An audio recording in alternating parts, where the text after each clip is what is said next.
여러분, 안녕하세요.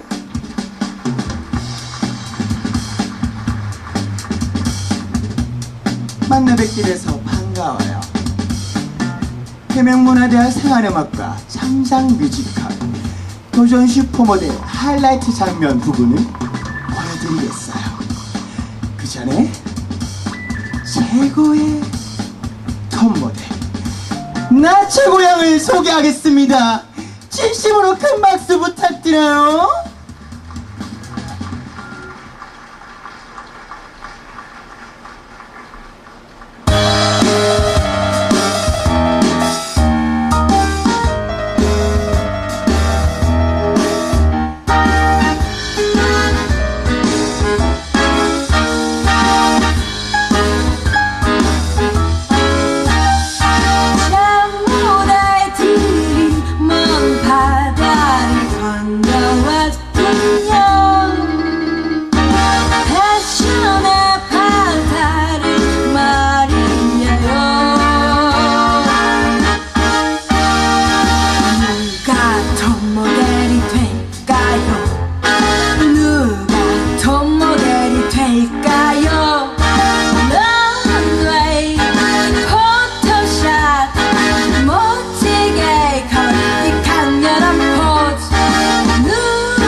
시시한 모델을 이겨왔어. 여기 남아야 한다고 날 설득해봐.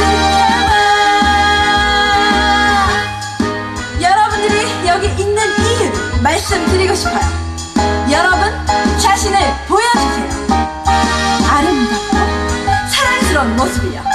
여러분의 멋진 모습 때문에 여기 왔으니까요. 하지만 외모만으로는 다음 단계로 나아갈 수 없어요. 다음 단계로 나가기 위해 필요한 것은 딱 꺼지고 말할 수 없는 독특함입니다.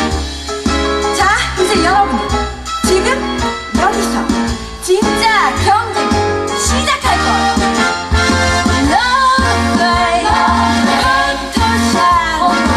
멋지게 거기 강렬한 포즈 남의 탓만 하는 용서 못하는 시시한 모델 필요 없어.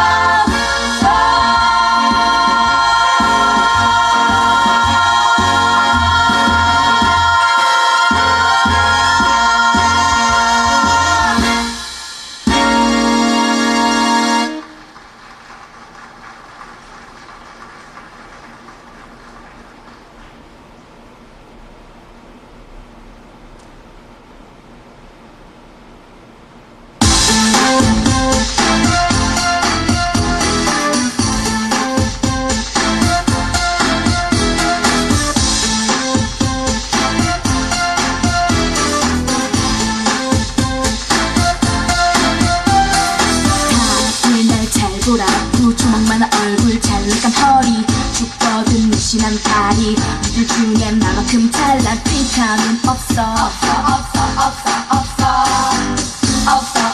핑카는 더 이상 없어. 최고의 얼굴 최고의 몸매 너 같은 뚱녀는 모델이 될 수 없어. 자 이제 거울 좀 보라고. 큰 바위 얼굴 똥자 허리 코끼리 다리 너 같은 뚱녀는 모델이 될 수 없어. 난 너무 예뻐. 난 너무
진심으로 감사드려요. 우승하고 싶었고 최고가 되고 싶었어요. 이 모든 게 끝났다는 게 믿어지지 않아. 그리울 거야, 아쉬울 거야. 너를 잊는다는 건 멋진 일이야. 친구가 되려면 최선을 다해야 해. 엄마를 내딛는 건 결코 쉽지 않아. 오늘은 아주 좋은 날이 될 거야. 인생은 좋을 때도 있고 나쁠 때도 있지. 이 모든 경험들은 단 한 번뿐이니까.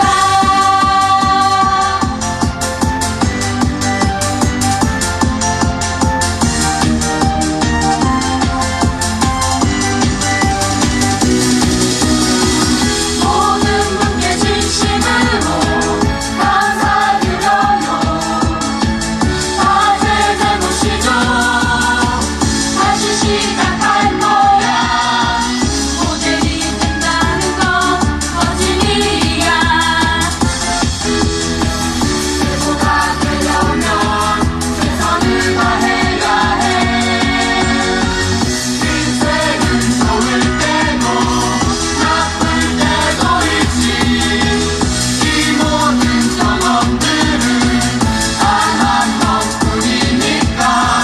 강렬한 아름다움, 멋진 걸음걸이, 독특한 개성, 단단하게 맞설 거야. 난 나를 믿으니까.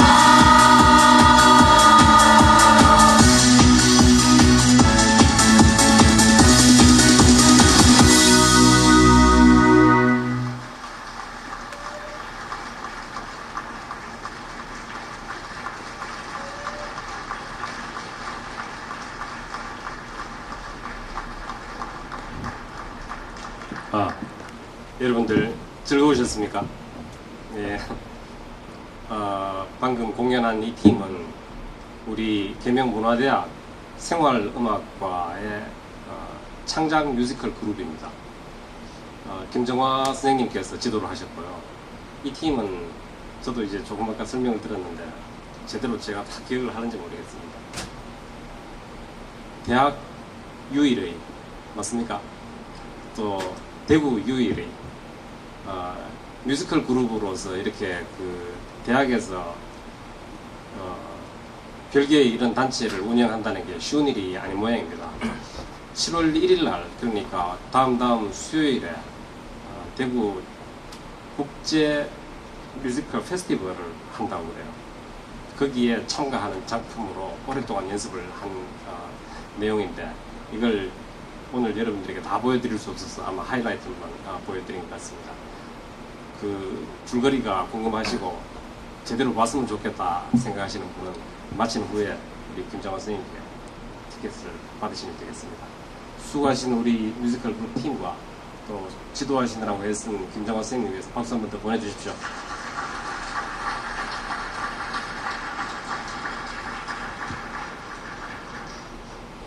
지금 바깥에 비가 좀 오는 것 같습니다. 오늘 여러분들 여기 참가하는 것 자체가 좀 불편하셨죠? 오늘 주제를 불편하게 사는 방법, 이제 이런 건데, 제가 그 준비를 하면서 그 넥타이를 메고 시내버스 타고 여기 내려가지고 저 앞에서 여기까지 걸어 들어오는데 한박 다 젖었습니다. 이래가지고는 도저히 저는 불편하게 살 자신이 없어요. 아마 그 해답을 오늘 이기명 선생님께서 해주시리라 생각하는데, 우리 회장님께서 강사 선생님 소개해 주시고 인사를 전해 주시도록 해서 하겠습니다.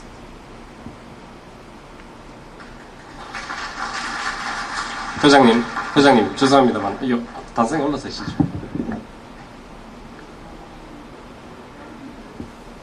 예, 이 자리에서 뵙고 인사드릴 수 있게 됐으면 기쁘고 감사하게 생각합니다. 곧 방학 들어갈 텐데 방학에 들어가면서 헤어지시기 전에 한 번 더 얼굴이라도 이렇게 배울 수 있는 기회 허락해 주셔서 대단히 감사하게 생각합니다.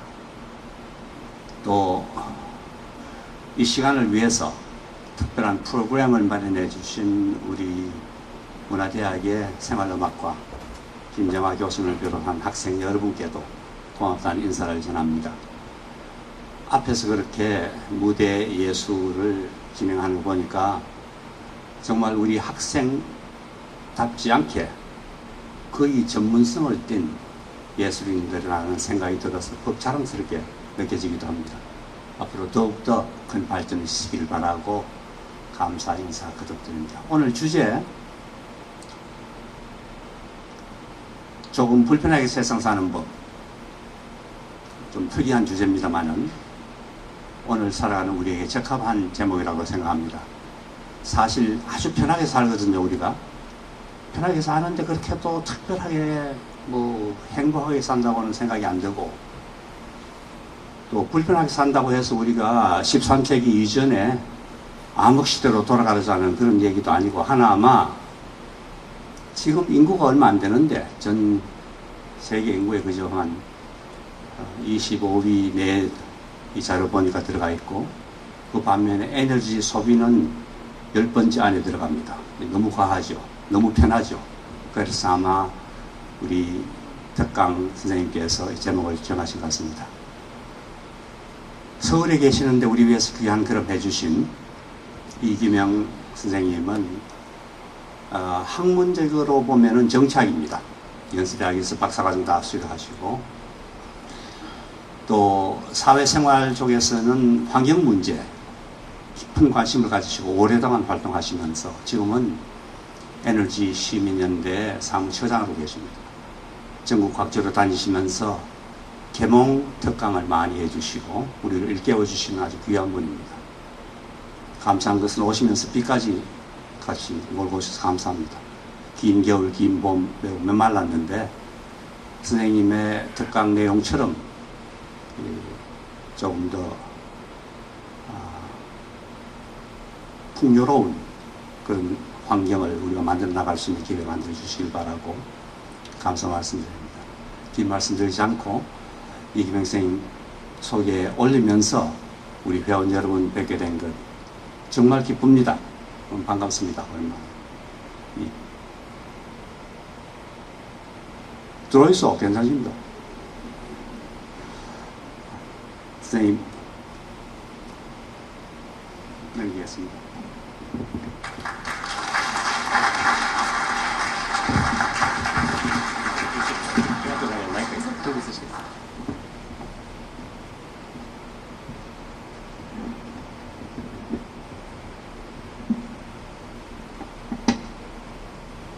안녕하세요. 반갑습니다. 깜짝 놀라셨죠? 이름이 남잔데 갑자기 조그만 젊은 여자가 나타나가지고 이렇게 인사를 드리게 됐습니다. 젊어 보이겠지만 사실은 제가 나이는 먹을 만큼 사실 먹었습니다. 50살 다가 있으니까 40대 중반은 넘었거든요. 근데 아마 30대로 보지 않으셨을까 이렇게 생각이 듭니다. 나이 자랑을 하려고 하는 건 아니고요. 여러분 이렇게 만나 뵙게 돼서 너무너무 반갑습니다. 제가 웬만하면은 사실 잘 안 떨거든요. 근데 오늘은 이제 오시는 분들이 또 어떤 분이신지 제가 사전에 여쭤봤는데 정말 각계에 계신 너무너무 중요하신 분들이시고, 또 제가 또 알게 된 건 대구에서 오신 분들인 줄만 알았는데 어디 부산에서도 오셨다고 하고 하니까 제가 오늘 굉장히 어깨가 무겁고요. 아까 총장님께서 뭐 계몽 이런 말씀을 하셨습니다만 오늘 사실 굉장히 쉬운 주제라면 또 쉬운 주제고, 또 알면서도 또 못 지키는 것도 있고, 그런 이제 주제가 아닐까 이렇게 생각을 하고요. 너무나 상식적인 말씀을 드려야 되기 때문에 저는 오늘 사실 이 부분에 있어서 말씀드릴 때 수준을 어디에다 맞출까, 어떤 분들한테 맞출까 고민을 많이 했는데 옛날로 돌아가기로 했습니다. 초등학교 한 5학년에서 좀 많으면 중학교 1학년 정도. 근데 단 그때 수준으로 이렇게 다시 한번 돌아가셔서 그때의 기억들을 좀 상기하시면서 오늘 이제 제가 드리는 말씀을 경청해 주시면 하는 그런 생각을 갖고 있습니다. 여기 이거 좀 켜주시면 좋겠는데요. 오늘 제가 어떻게 보면 또 굉장히 거창한 주제인데요. 조금 왜 불편하게 살아야 되는지, 그렇게 해야 될 이유, 또 오늘 그 말씀을 좀 드리고, 근데 그 말씀 역시도 굉장히 뭐랄까 또 상식선의 이야기일 것 같습니다. 근데 다음 화면으로 좀 넘겨주셔서 지구 사진을 좀 보여주시면 좋겠습니다. 어디서 제가 이제 이렇게 여기서 작동을 해야 되나 보죠? 네.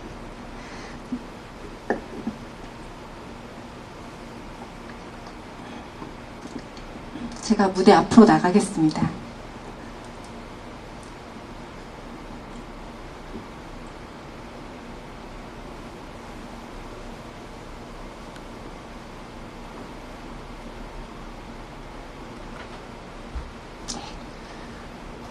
그 정도 되겠습니다. 네.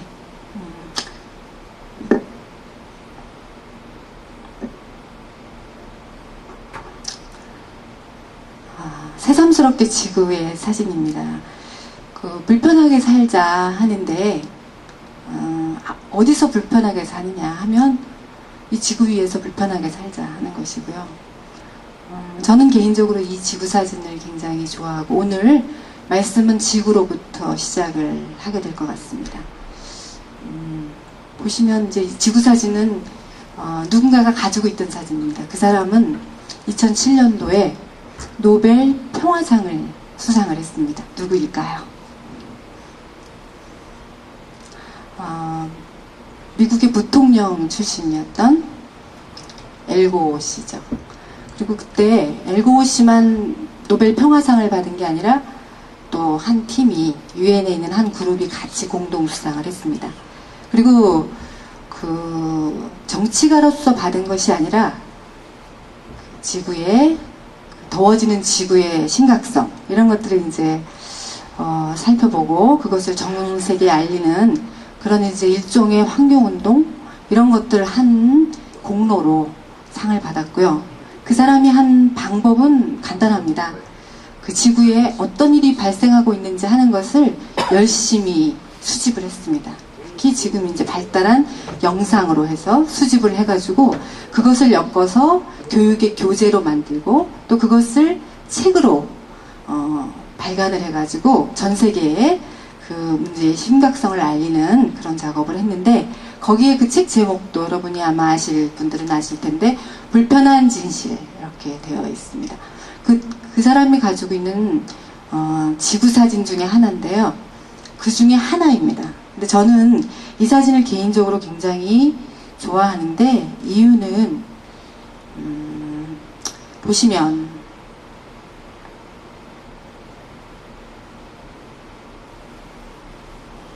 여기 빨간 걸 하려면 어디를 눌러야 될까요? 됐습니다. 이유는 한 가지입니다. 가만히 잘 보시면 여기에 지금 구름에 이렇게 잔뜩 가려서 대구는 지금 맑은 것 같고요.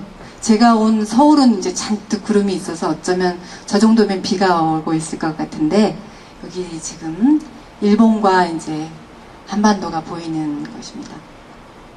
지구가 이렇게 생겼다는 것을 안 것은 중세 때는 이제 지구가 둥글다 하고 주장이 제기가 됐지만 아무도 그것을 눈으로 목격하지 못했기 때문에 하나의 가설이었다가 그것이 정설로 가는데 오랜 시간이 걸렸고 실제 지구가 어떻게 생겼는지를 직접 눈으로 목격한 것은 불과 얼마 되지 않은 시점입니다.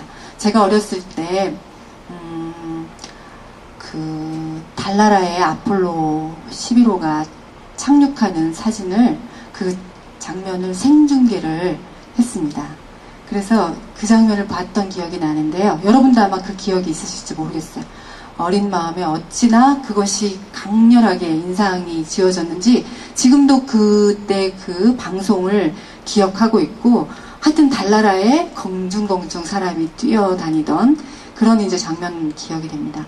근데 이제 그때 바로 유인 우주선이 달나라에 갔고, 달나라에서 본 것은 달만이 아니었던 것입니다.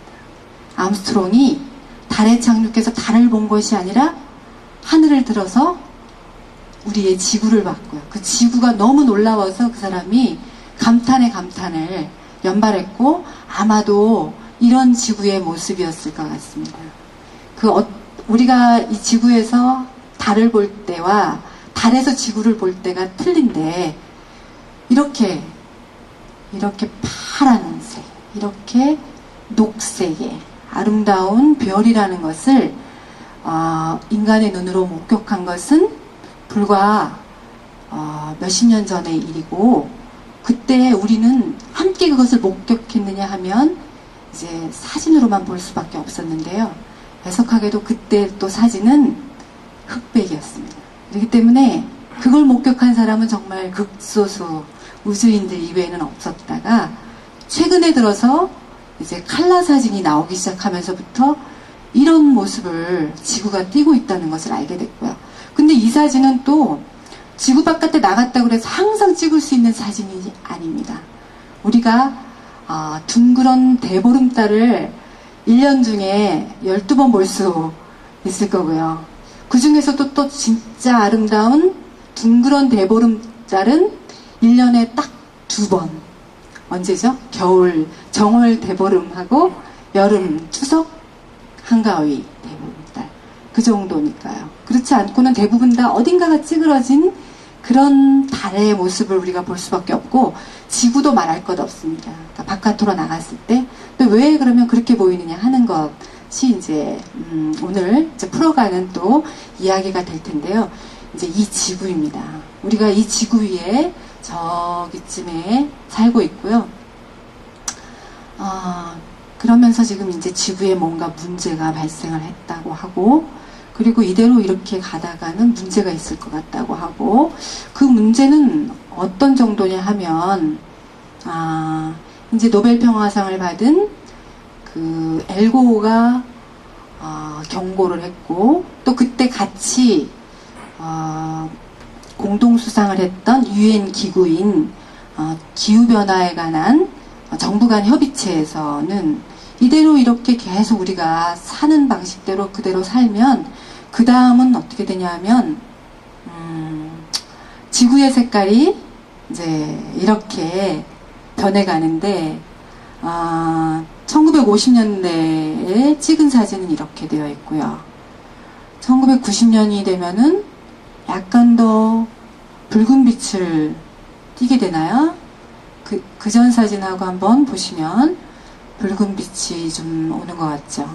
그 다음에 2000년에 오면 조금 더 붉은 빛이 짙어졌고, 이 사진은 이제 리얼한 합성된 사진이 아니라 찍은 사진들을 이렇게 역사적으로 훑어보니까 그렇고, 2010년쯤 되면 이제 얼마 안 남았습니다.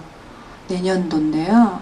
이제 사진이 이런 식으로 변해가고, 그리고 또 한 10년 후가 되면은 이렇게 변해가고, 또 2070년이 되면 이런 사진으로 변해가고, 그리고 2100년쯤 되면 이렇게 될지 모른다 하는 예상을 했습니다. 그리고 이런 예상을 했다는 그 공로로 노벨 평화상을 받았습니다. 그 말은 뭐냐면, 지금의 평화의 문제는 이 문제를 해결하지 않고는 달성될 수 없는 그런 문제라는 것, 그런 것을 반증하는 것이기도 한데요. 제가 이제 다시 거슬러서 현재로 돌아오겠습니다. 지금 우리가 살고 있는 이때쯤 이런 이제 모습이고, 그것이 사진으로 보면 이제 이런 사진인데요. 이러한 지구를 둘러싼 이제 제가 이야기로부터 시작을 하겠다고 말씀을 드렸고, 제가 이제 관심이 많으니까 이 지구에 관한 많은 이제 자료들을 저도 공부를 하다가 이 지구가 어떻게 생겨났는지에 대해서도 관심을 갖게 되고, 앞으로 어떻게 될 거냐 하는 것도 이제 관심을 갖게 되고 그랬는데, 재미있는 옛날 얘기가 있더라고요. 일본의 책을 보고 제가 이 주제하고 굉장히 맞아가지고 오늘 여러분한테 불교에서 말하는 화두로서 딱 제시를 좀 해드리려고 기억을 해냈습니다. 옛날에 이 지구를 둘러싸고 동물계와 식물계가 전쟁을 벌였다고 합니다. 왜 했을까요? 전쟁을 왜 했을까요?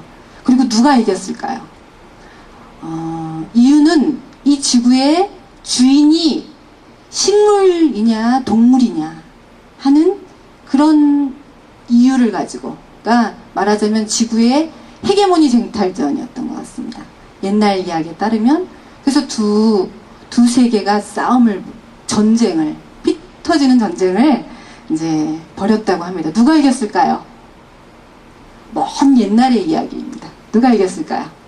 동물일까요? 식물일까요? 식물일까요? 동물일까요? 동물이라고 하시는 분. 식물이라고 하시는 분. 제가 이 이야기를 학생들한테도 얘기를 할 때, 학생들의 대부분은 동물이라고. 왜 그럴까? 제가 이제 생각을 해봤는데, 이게 머리가 점점 복잡해지면, 이게 이제 단순하게 생각하기보단 한 번 더 이걸 더 이렇게 생각해서 하다 보면 답이 식물로 나오지 않을까, 이런 생각이 들었어요. 단순하게 어린이들은 어쨌든 싸움이 나면은 뭐 이렇게 움직일 수 있고 뛸 수 있는 그런 동물이 이길 것 같다, 이렇게 생각이 되나 봐요. 그래서 동물이라고 합니다. 근데 답은 동물입니다. 일단 동물이 이겼다고 합니다. 그러면은 저도 옛날에 굉장한 이제 골목대장이었거든요. 그래서 제가 윗마을에 살고 아랫마을 이제 동네 친구들하고 싸움을 합니다. 그냥 뭔가를 가지고 이제 막 그 나무 막대기를 가지고 이제 싸움도 하고 그랬는데요. 그 이길 때도 있고 질 때도 있습니다. 근데 지면은 정말 억울하고, 다음번에 그 동네 친구들이 이기려고 모여서 전략을 짭니다. 그런 것처럼 아마 이제 특히나 지구의 주인 자리를 두고 싸운 거였기 때문에 서력을 다졌을 것 같아요. 그래서 식물이 망했는데, 망한다는 건 뭐 전쟁 아시다시피 전쟁에서 이기고 진다는 건 거의 멸족을 의미하는 것을 뜻하고요. 거기서 전쟁이라고 하는 건.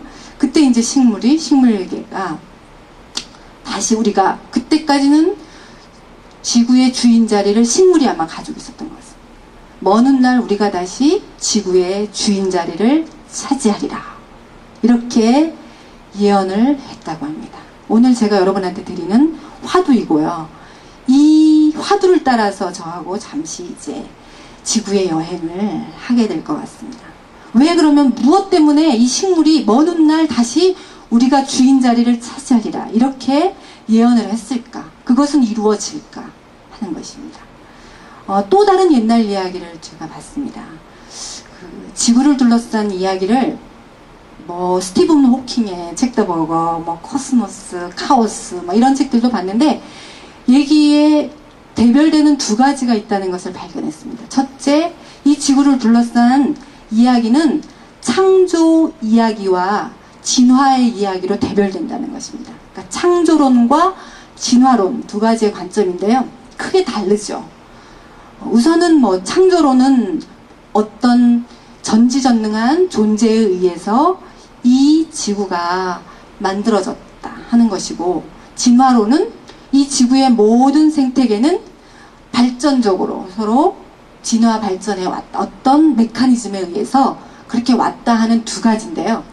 저는 그 두 가지 중에 여러분의 소신대로, 뭐 과학적 소신을 가지고든 신앙적 소신이든, 그것은 오늘 논할 바는 아니고, 시사받을 것이 너무나 크기 때문에 제가 거기서 공통분모를 찾아냈습니다. 그건 뭐냐 하면, 지구의 진화가 되었던, 지구의 창조가 되었던 순서가 같다는 것입니다. 발전되어 온 순서, 진화되어 온 순서와 그리고 창조되어 온 순서가 같다는 것입니다. 근데 이제 쉽게 창조론에서 그것을 가져오겠습니다. 그래서 쉬운 성경 이야기로부터, 여러분이 여기 기독교 신자인 분들도 계실 거고, 또 아니면 이게 밀리언셀러이기 때문에 아마 상식선에서 그 책을 읽어보신 분도 있으실 텐데, 창세기 이야기는 이 지구를 창조하기까지 며칠이 걸렸다고 되어 있나요? 며칠? 6일이 걸렸다. 7일 이렇게도 말씀하시는데 6일이 걸렸다. 그리고 진화론에서는 이 지구의 역사를 약 지금 46억 년으로 봅니다. 그것이 정설에 가까운데요.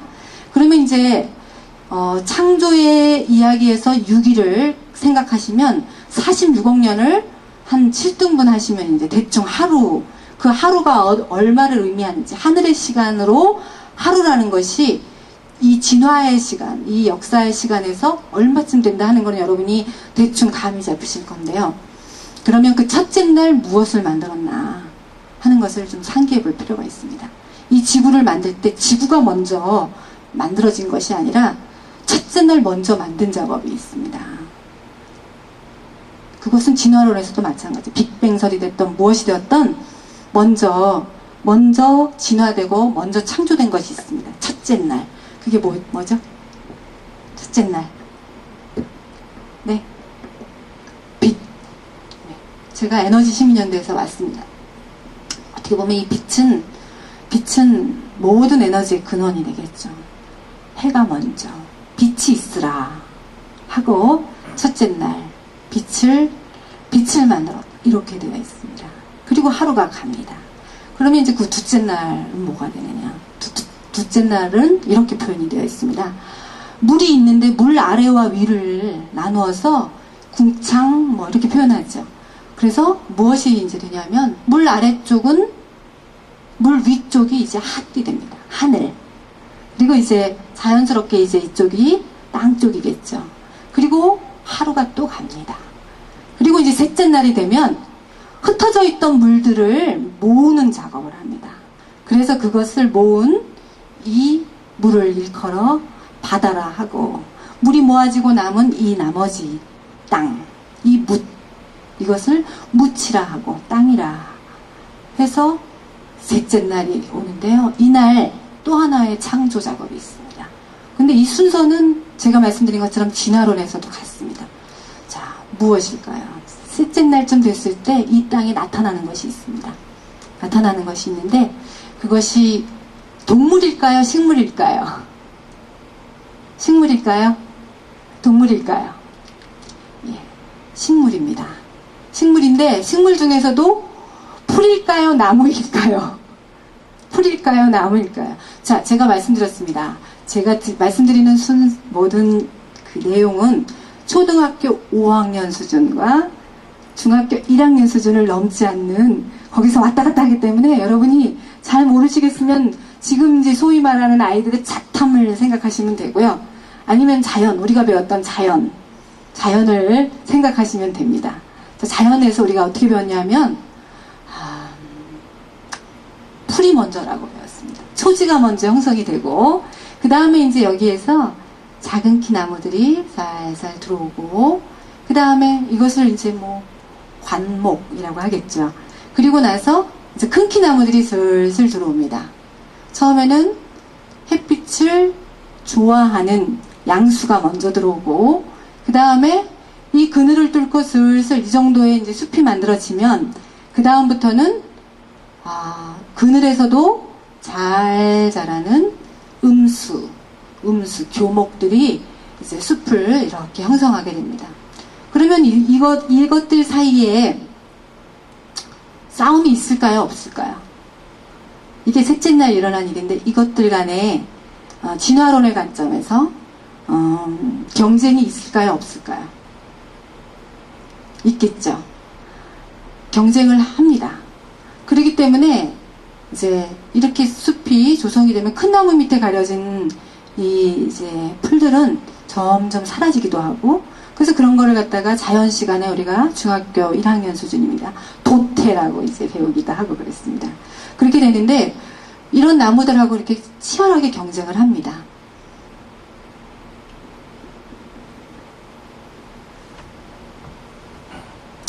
두 나무가 경쟁을 합니다. 자, 이것은 참나무고요. 이것은 소나무입니다. 두 개가 서로 경쟁하면 누가 이길까요? 누가 이길까요? 소나무가 이길까요? 참나무가 이길까요? 또 진화론에 입각해서 제가 말씀을 드리는 겁니다. 이 숲에서 둘이 경쟁을 하거든요. 누가 이길까요? 네? 지역에 따라 다를까요? 대부분 지역에 따라 물론 다를 거예요. 근데 대부분 공정하게 경쟁을 하게 되면 누가 이기냐면 얘가 이깁니다. 대부분의 산, 오래된 숲을 가보시면, 저는 개인적으로 뭐 설악산도 좋아하고, 여러분 설악산, 우리나라의 산은 비경이죠. 그런데 설악의 단풍도 아름답지만 설악산에 가서 정말 일품인 것은 능선에 쫙 자리 잡고 있는 소나무. 그 소나무가 만들어내는 그 산의 모양들이죠.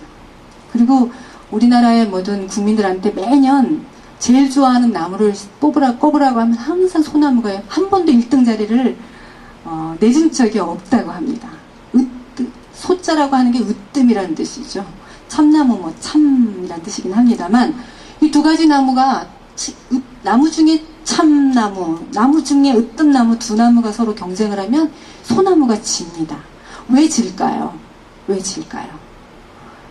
왜 질까요? 경쟁을 할 때 왜 질까요? 똑같은 조건에서 이 나무들이 경쟁을 하는데 무엇을 갖고 경쟁을 하냐면 햇빛을 갖고 경쟁을 합니다. 땅을 갖고 경쟁하는 거예요. 햇빛을 갖고 경쟁을 하면 햇빛을 똑같은 조건에서 얘가 훨씬 더 유리하게 받으니까 얘가 지겠죠.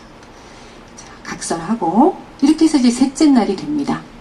그런데 그 다음 날, 넷째 날이 되면은 자, 이 정도로 좀 허전하지 않습니까? 그래서 이때는 이제 하루, 계절, 봄, 여름, 가을, 겨울, 그리고 1년 이런 이제 그런 절기들이 생겨나게 되고, 그리고 하늘에 밤을 다스리는 달과 별, 그리고 낮을 다스리는 해, 이런 이제 인프라들이 이렇게 다 만들어집니다. 이것이 넷째 날이에요.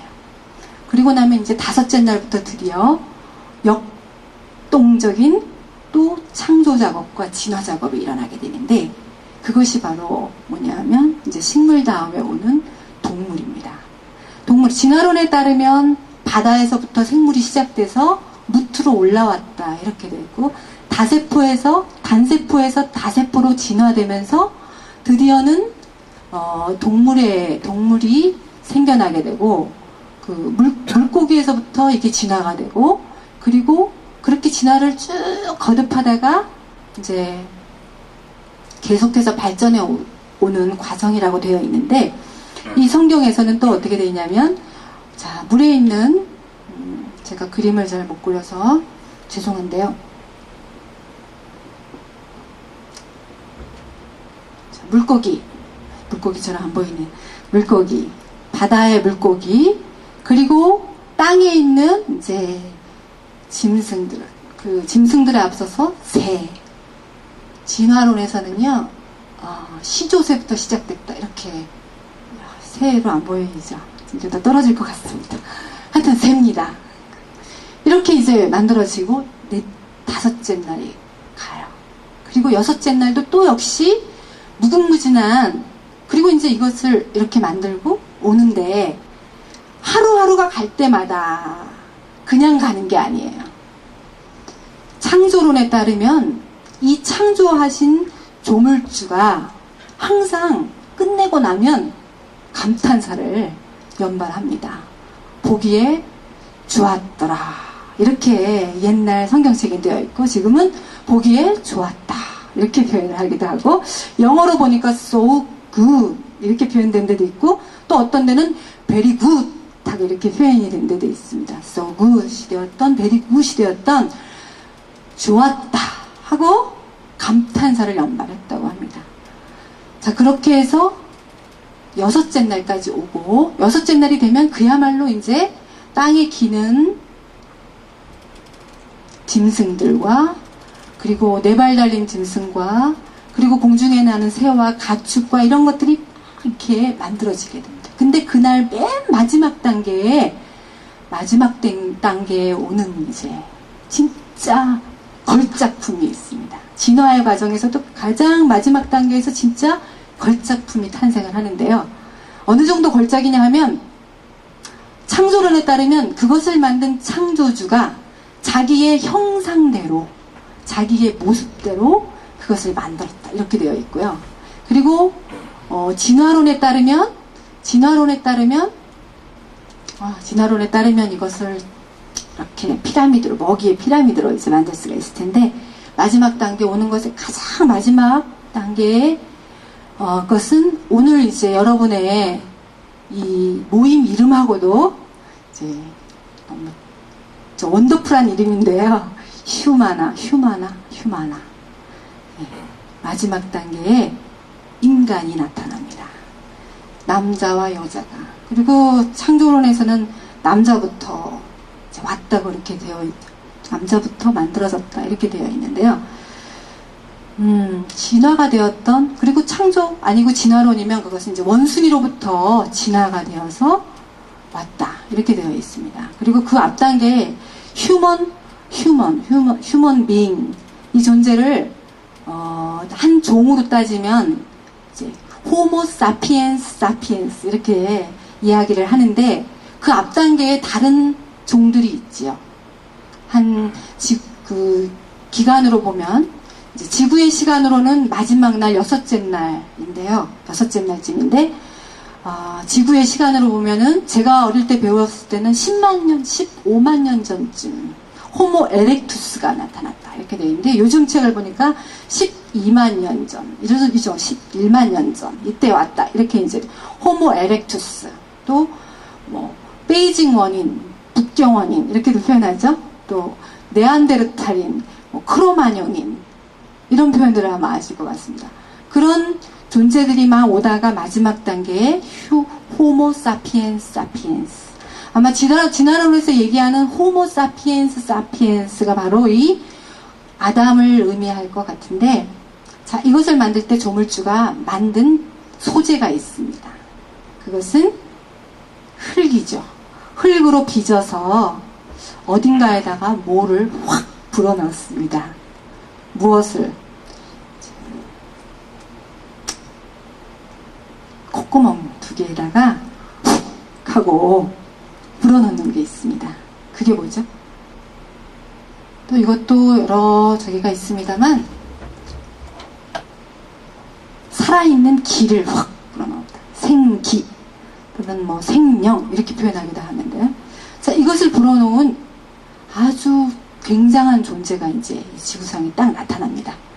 자, 그러면서 드디어 이 모든 인프라가 지구의 모든 인프라가 만들어지는 것입니다. 지금은 보이지 않지만 저 속에 지금 이 모든 작품들이 다 이 안에 있고, 지금까지 진화되어 온 모든 작품들이 또 여기 안에 있는 것입니다. 그런데 그렇게 해서 6째 날이 딱 가고 나니까 역시 so good 하고 감탄사를 하시고, 마지막 날 7일째 되면은 조물주는 쉬셨다 이렇게 되어 있고요. 그것대로라면 지금도 아마 창조주는 이제 쉬면서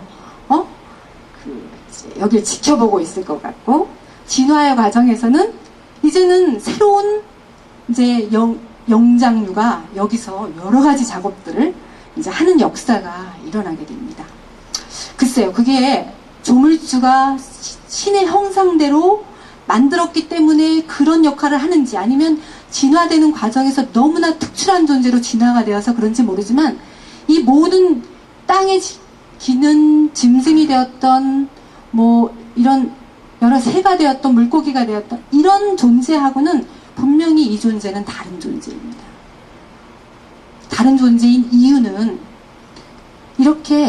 이게 신의 형상이어서 그런지 모르지만, 일단 이 존재는 다른 것과 다르게 직립하고요. 그죠? 우리 배웠습니다. 초등학교 5학년 이제 배웠어요. 직립하는 존재이고, 뇌가 위에 있고 크고, 이렇게 되니까 지능을 가지고 있고, 그리고 이 기능 역할을 하는 이 발이 손이 되었으니까 이게 자유로운 것이죠. 여기 학풍이 교훈이 진리가 너희를 자유케 한다 하는 이제 그 표현이 첫 번째에 딱 나오더라고요. 근데 이 손이 가져오는 이 자유로운 손, 이제 자유로운 손을 가지고 도구를 쓰는 것입니다. 이게 다른 동물들하고는 너무나 다른 존재인 것이죠. 근데 이런 존재여서 이 지능과 이런 것을 가지고 생각을 하고 하면서 드디어 이 존재는 만드는 작업도 합니다.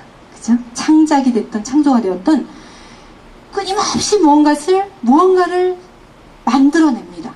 만들어내는 존재이고, 이 도구를 가지고 끝없이 우리가 소위 말하는 이 문명을 발전시켜 오게 되는 것이죠. 근데 여기에 이것만이 아닙니다. 이 이게 문명이라고 하는 게 이제, 문명이라는 단어가 갖는 것이 시사하는데, 단순히 지능을 가지고 도구를 쓰는 게 아니라 거기에 무언가를 또 가지고 들어옵니다. 그것이 인간만이. 그것이 뭐죠? 그게 바로 불입니다. 이 지상에서 불을 사용을 하는 것이죠. 그렇게 되다 보니까 인류의 역사가 이렇게 진화론에 따르면 직선으로 표현을 해서 발전을 해왔다고 할 수 있겠죠. 그러면 어떻게 발전하느냐 하면, 이게 석기 시대였다가 이것이 청동기에서 철기 시대로 넘어가는 역할을 합니다. 그렇게 하는 이유는 바로 이 불 때문이죠. 불 때문에. 왜? 이 불을 가지고 이 도구를 발전시키면서 사람들이 이제 모여 살게 되고, 이 불이 석기 시대에 흙을 가지고 토기를 만들어서 빗살무늬 토기, 무문토기 이런 걸 만들잖아요. 그러면 획기적인 우리의 의식주의 변화가 옵니다. 그 전까지는 거의 원시 시대에 그냥 동물하고 다를 것 없이 수렵 채취하면서 이동하면서 그렇게 살다가 그릇이 만들어지니까 이것을 담고 저장하고 농사 지을 수 있는 씨를 보관하고 하는 이런 것들이 가능하게 되고, 그리고 취사난방 이런 것들을 하게 되니까 이제는 따뜻한 곳을 찾아서 계속 돌아다닐 필요가 없이 거주를 하면서, 우리나라 같이 또 한반도는 심지어 구들 같은 거를 이렇게 만들어가지고 뜨뜻하게 해가지고 안락한 생활을 시작을 하게 되고, 그렇게 되니까 가정을 이루고 부족을 이루고, 그리고 부족이 청동기와 철기를 만나면은 드디어 국가를 형성하는 기반을 만들게 되고 그렇게 되죠. 근데 이런 것을 만들게 된 것도 역시 불 때문입니다. 이것을 연단하고 재련하는 것은 전부 불이었습니다.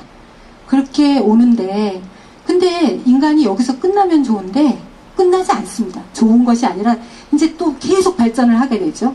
그렇게 해서 드디어 중세시대가 되면 청동기와 철기 시대를 지나서 또 다른 시대로 오게 됩니다. 근데 이때까지의 불의 원천은 전부 무엇이었냐면 목탄이었어요. 목재, 나무불이었죠. 그런데 도구가 발전해가지고 철기와 청동기 이런 걸로 기술이 발전하니까 땅을 깊이 파게 되고, 거기에서 뭔가 시꺼먼 돌이 나왔는데 그 돌이 불에 탄다는 것을 몰랐을 리 없죠. 인간은. 그렇게 돼서 드디어 석탄의 시대가 열리게 됩니다. 석탄은 단순히 중세시대에는 취사 난방만 했던 것인데, 또 이 만물의 영장 인간은 거기서 그치지 않습니다. 그것을 갖고 부단히 연구하고 만들고 하다가 드디어 이 석탄을 원료로 해서 모든 것을 손으로 살던 시대, 그것이 의복이 되었던, 그것이 음식이 되었던, 뭐가 됐던 다 손으로 이 동력에 의해서 뭔가를 하다가 드디어 이 석탄을 원료로 한 내연기관을 발견하면서 그것을 창조하면서 혁명을 일으킵니다. 그게 의생활에서부터 시작이 되는데, 어느 나라냐 하면 여러 족들이 있지만 앵글로색슨족이라고 하는, 그런 또 똑똑하다고 하는, 자부하는 그 민족에 의해서 석탄을 원료로 한 내연기관이 만들어지면서 또 모든 체계가 바뀌게 됩니다. 우리의 인간사라고 하는 것, 불편하게 살자 하는 것에서 산다는 거는 생기를 불어넣은 인간이 숨을 쉬며 사는 거겠죠. 의생활과 식생활과 주생활과 움직이는 수송, 이것으로 대별되는 것인데, 이것이 이 시기를 거칠 때마다 변화를 거듭해 오는데, 이 석탄 시대가 되면은 드디어 방접기를 만들게 되면서 산업혁명을 이루게 되죠. 그것이 영국의 산업혁명입니다. 세느강의 테임스강의 기적이 영국에서 시작이 되었는데, 그것이 가만히 있지 않습니다. 이제 유럽의 대륙으로 상륙을 하죠. 그래서 석탄이 많은 영국뿐만 아니라 이 독일의 라인 강변과 프랑스의 세느 강변 이쪽에서도 석탄 광산이 어마어마하게 있는 것인데, 그러한 원료들을 가지고 산업혁명은 불이 붙습니다. 그렇게 해서 대륙으로 넘어가게 되죠. 그러면 이제 어떤 일이 발생하냐면 대량의 생산이 가능해지는 것입니다. 그동안에 일일이 손으로 만들었는데, 그런데 이 대량 생산이 되면은 무엇인가 소비도 돼야 되고요. 대량으로 이만큼 소비가 돼야 되는 게 있고, 무엇보다도 이 영국이 우리나라만큼 뭐 땅이 좁은 나라고 바다에 둘러싸여 있는 곳이니까 무궁무진하게 이제 옷을 만들 수 있고 이런데 원료가 필요합니다. 그렇죠? 그러니까 원료를 찾아서 대양을 누비기 시작합니다. 왜 근데 그게 가능하냐면 이 석탄을 가지고 내연기관을 발전시켜서 우리의 수송체계가 변하는 것입니다. 배가 드디어 똑딱배, 노젓는 배 이런 거에서 석탄배로 바뀌게 되니까 석탄은 싣고 먼 바다까지 나갈 수가 있고, 그 바다 끝이 어디인가, 둥근가 정말 뭐 이런 것들을 다 이제 살펴보기 위해서 그 희망봉을 찾아서 뭐 인도양을 찾아서 인도를 찾아서 이제 너도 나도 유럽에 있는 나라들이 산업혁명을 일으킨 나라들이 이제 앞다투어서 대륙을 찾아서 나가게 되는데요. 그것이 이제 원료를 찾아서 가는 것이죠. 그런데 거기에 첫 주자는 물론 영국이었지만 여기에 이제 산업혁명이 지중해 쪽까지 가게 되죠. 그렇게 되면 스페인이 또 바닷가를 끼고 있는 나라가 아닙니까? 그러니까 멋진 배를 만들어서 대양을 누비다가 다들 그때는 어디를 찾아서 헤맸냐면 인도라고 하는 것. 그곳이 무궁무진한 원료가 있는 곳으로 이상향으로 알려진 중국과 인도를 찾아서, 특히 인도를 찾아서 막 헤맸습니다. 그래서 여기 헤매다가 드디어 발견하는 곳이 있죠. 콜럼부스가 1492년에 신대륙을 발견을 합니다. 근데 그때 그게 인도인 줄 알았습니다. 인도인 줄 알았죠. 인도가 아니라 새로운 신천지였고, 결국은 이런 역사들이 막 일어나면서 이렇게 해가지고 계속해서 대량 생산을 하게 되고 하면서 막강한 이제 해양력을 가지고 식민지를 건설하는 쪽으로 가게 되죠. 그래서 어디에서 새로운 변화를 가져오게 되느냐 하면, 스페인에서 발견한 아메리카 대륙에 스페인은 남쪽으로 나갔고요. 남미를 개척했고, 그리고 영국은 북쪽을 개척을 했어요. 이쪽으로 가요. 청교도들이 이제 먼저 가요. 결국은 근데 이때도 여기서 이제 재배하게 된 거는 여기서 면화 이런 것들이 있죠. 그러니까 의생활에서 혁명이 왔으니까 모하고 면의 원료를 무궁무진하게 이제 조달해야 되는 문제가 있고, 그리고 사람들이 이제 부자가 되니 어느 정도 먹고 사는 문제가 발생되면은 그 다음에 사람들은 추구하는 것이 있습니다. 더 맛있는 것, 더 향기로운 것, 더 보기 좋은 것, 이런 것들이죠. 그래가지고 사람들이 좋아하게 되는 게 차, 향신료 이런 것들.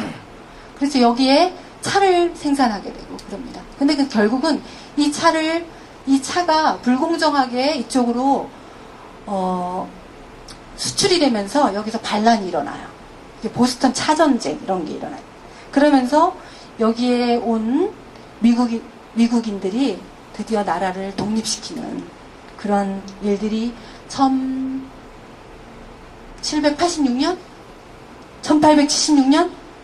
언제죠? 미국의 독립. 1786년.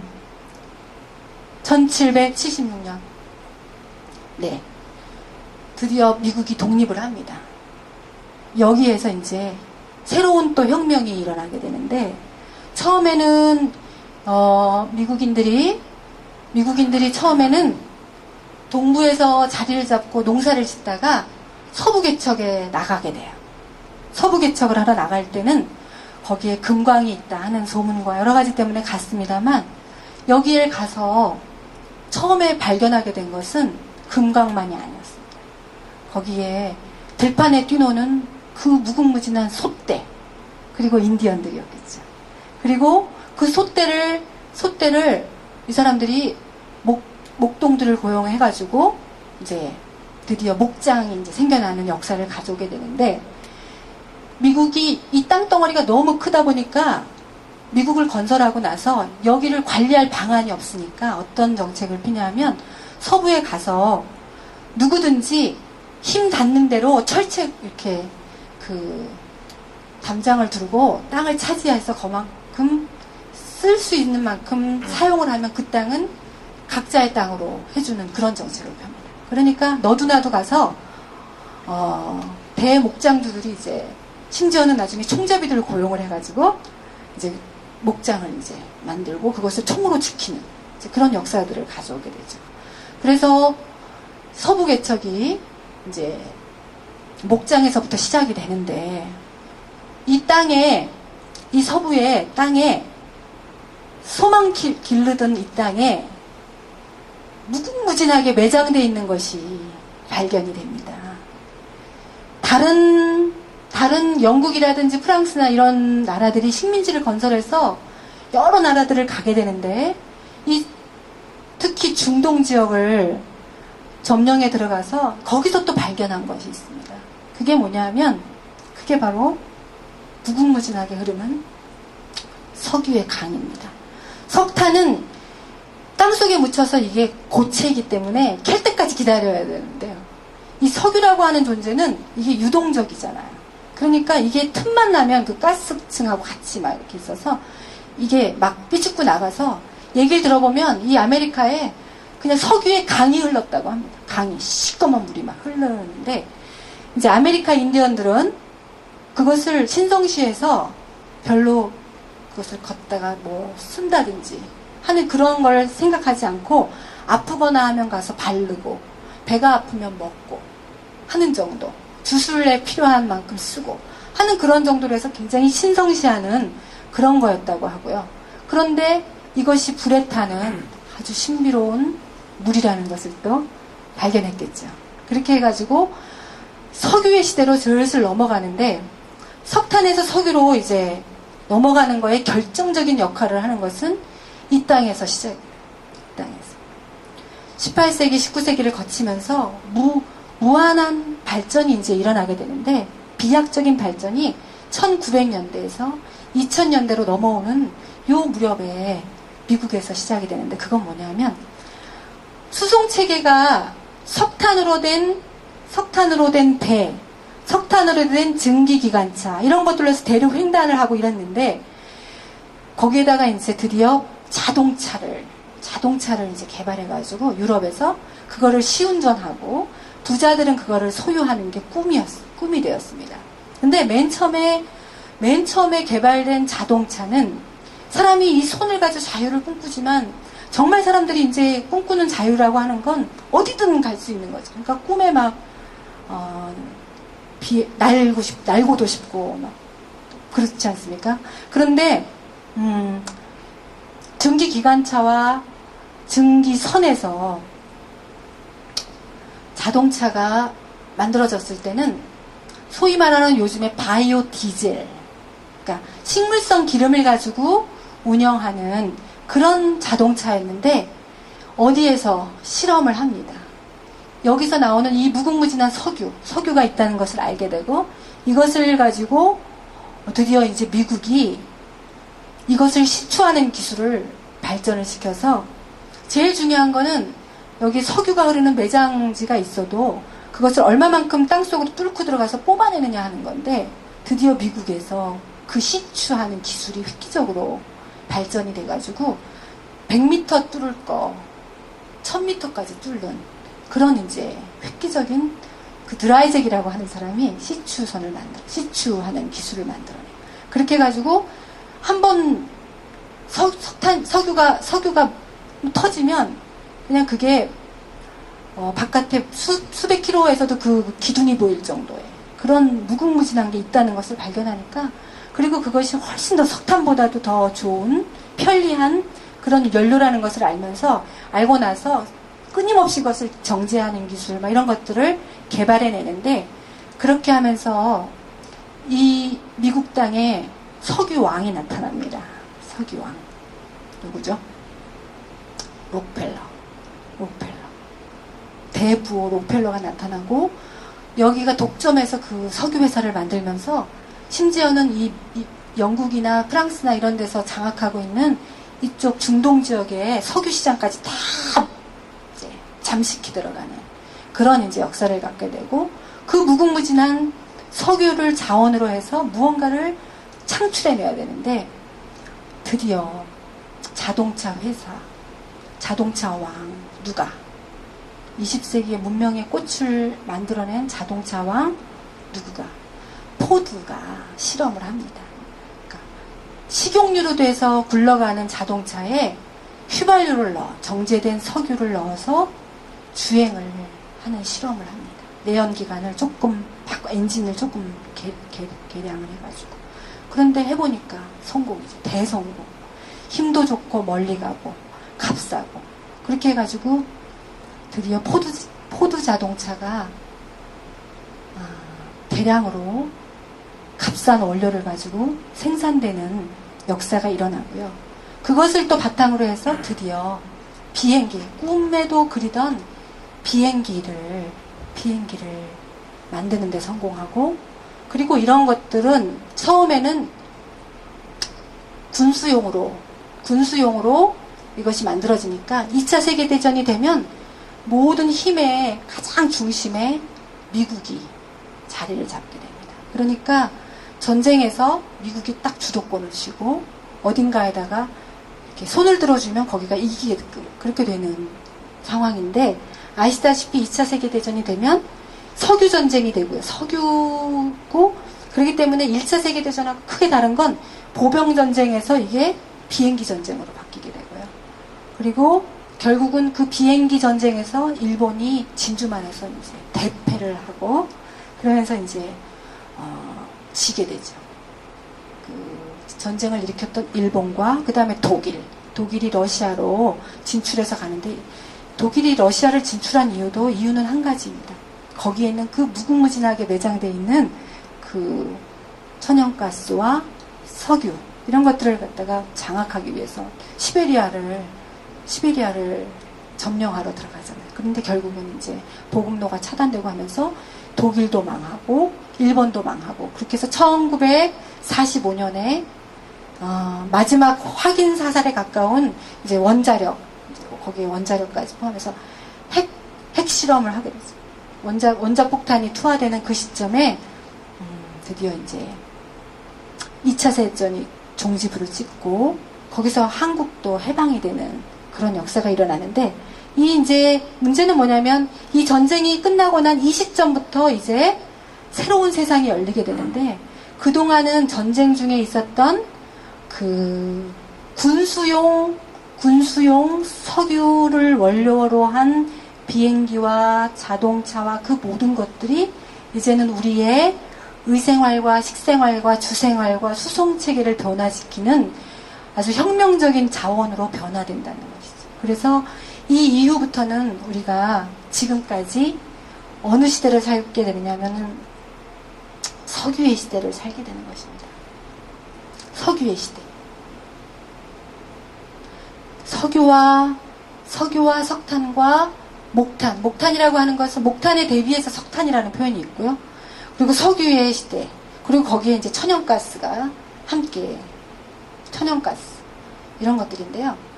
이런 에너지원이라고 우리가 할 수가 있는데, 그 에너지원을 가지고 문명을 일으키는데, 이러한 원료들은 공통점이 있습니다.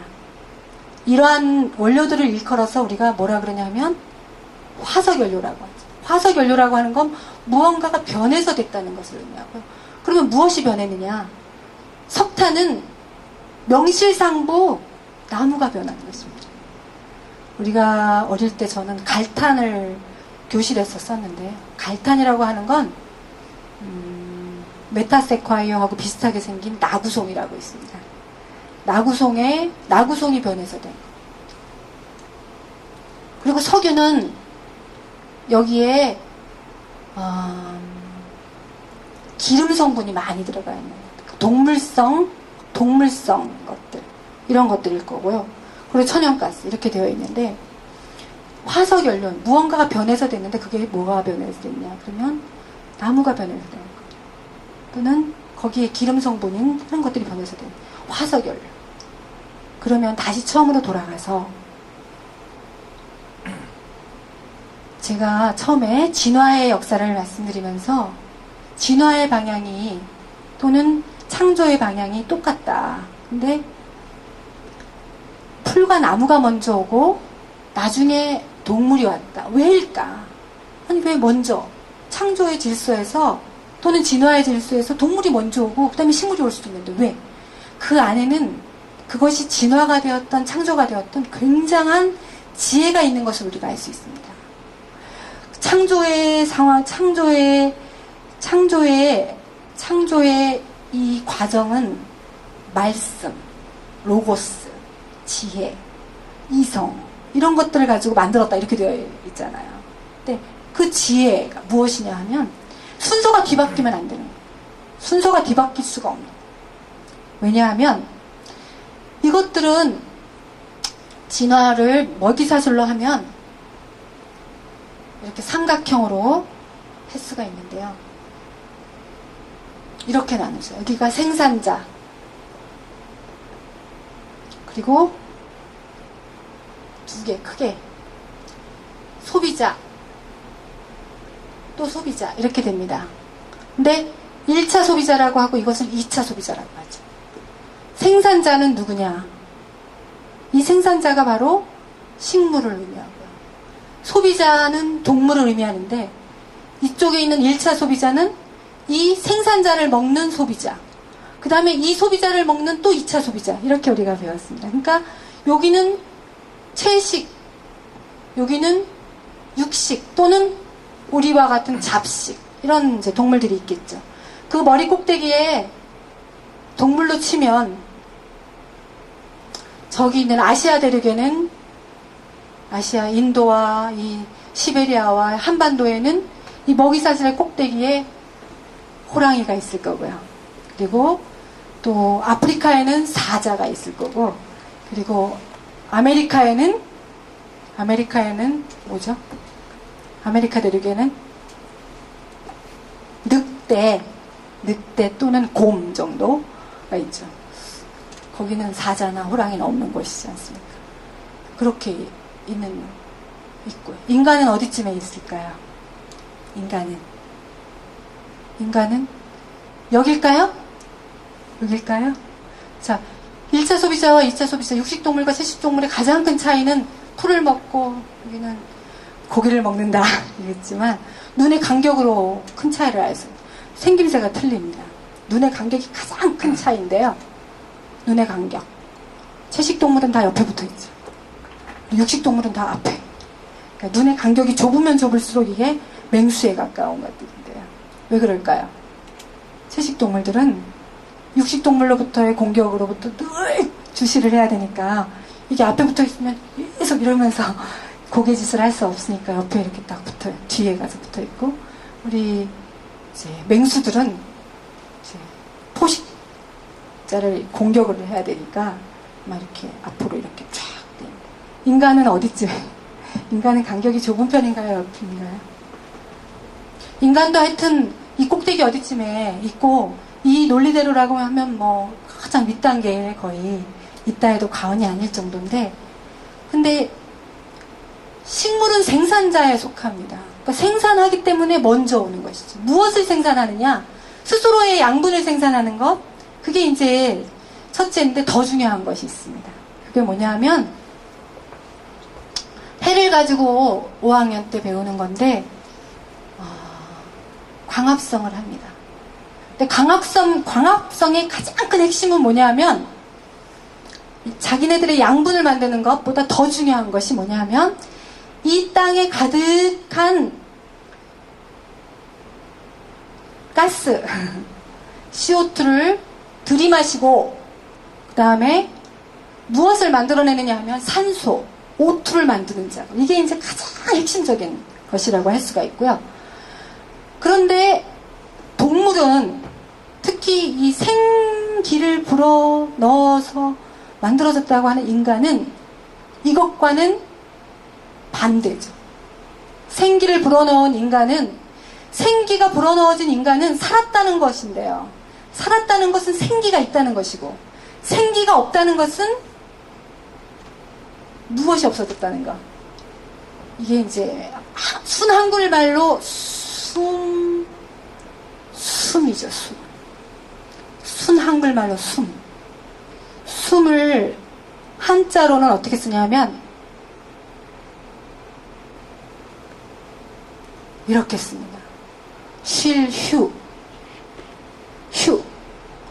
쉰다는 것은 나무 옆에 사람 이렇게 표현이 되어 있어요. 그건 왜냐하면 나무가 만들어낸 나무가 CO2를 들이마시고 O2를 내뿜어서 이렇게 O2를 만들면 인간은 태어나자마자 O2를 들이마시고 CO2를 내뿜는 존재인 것입니다.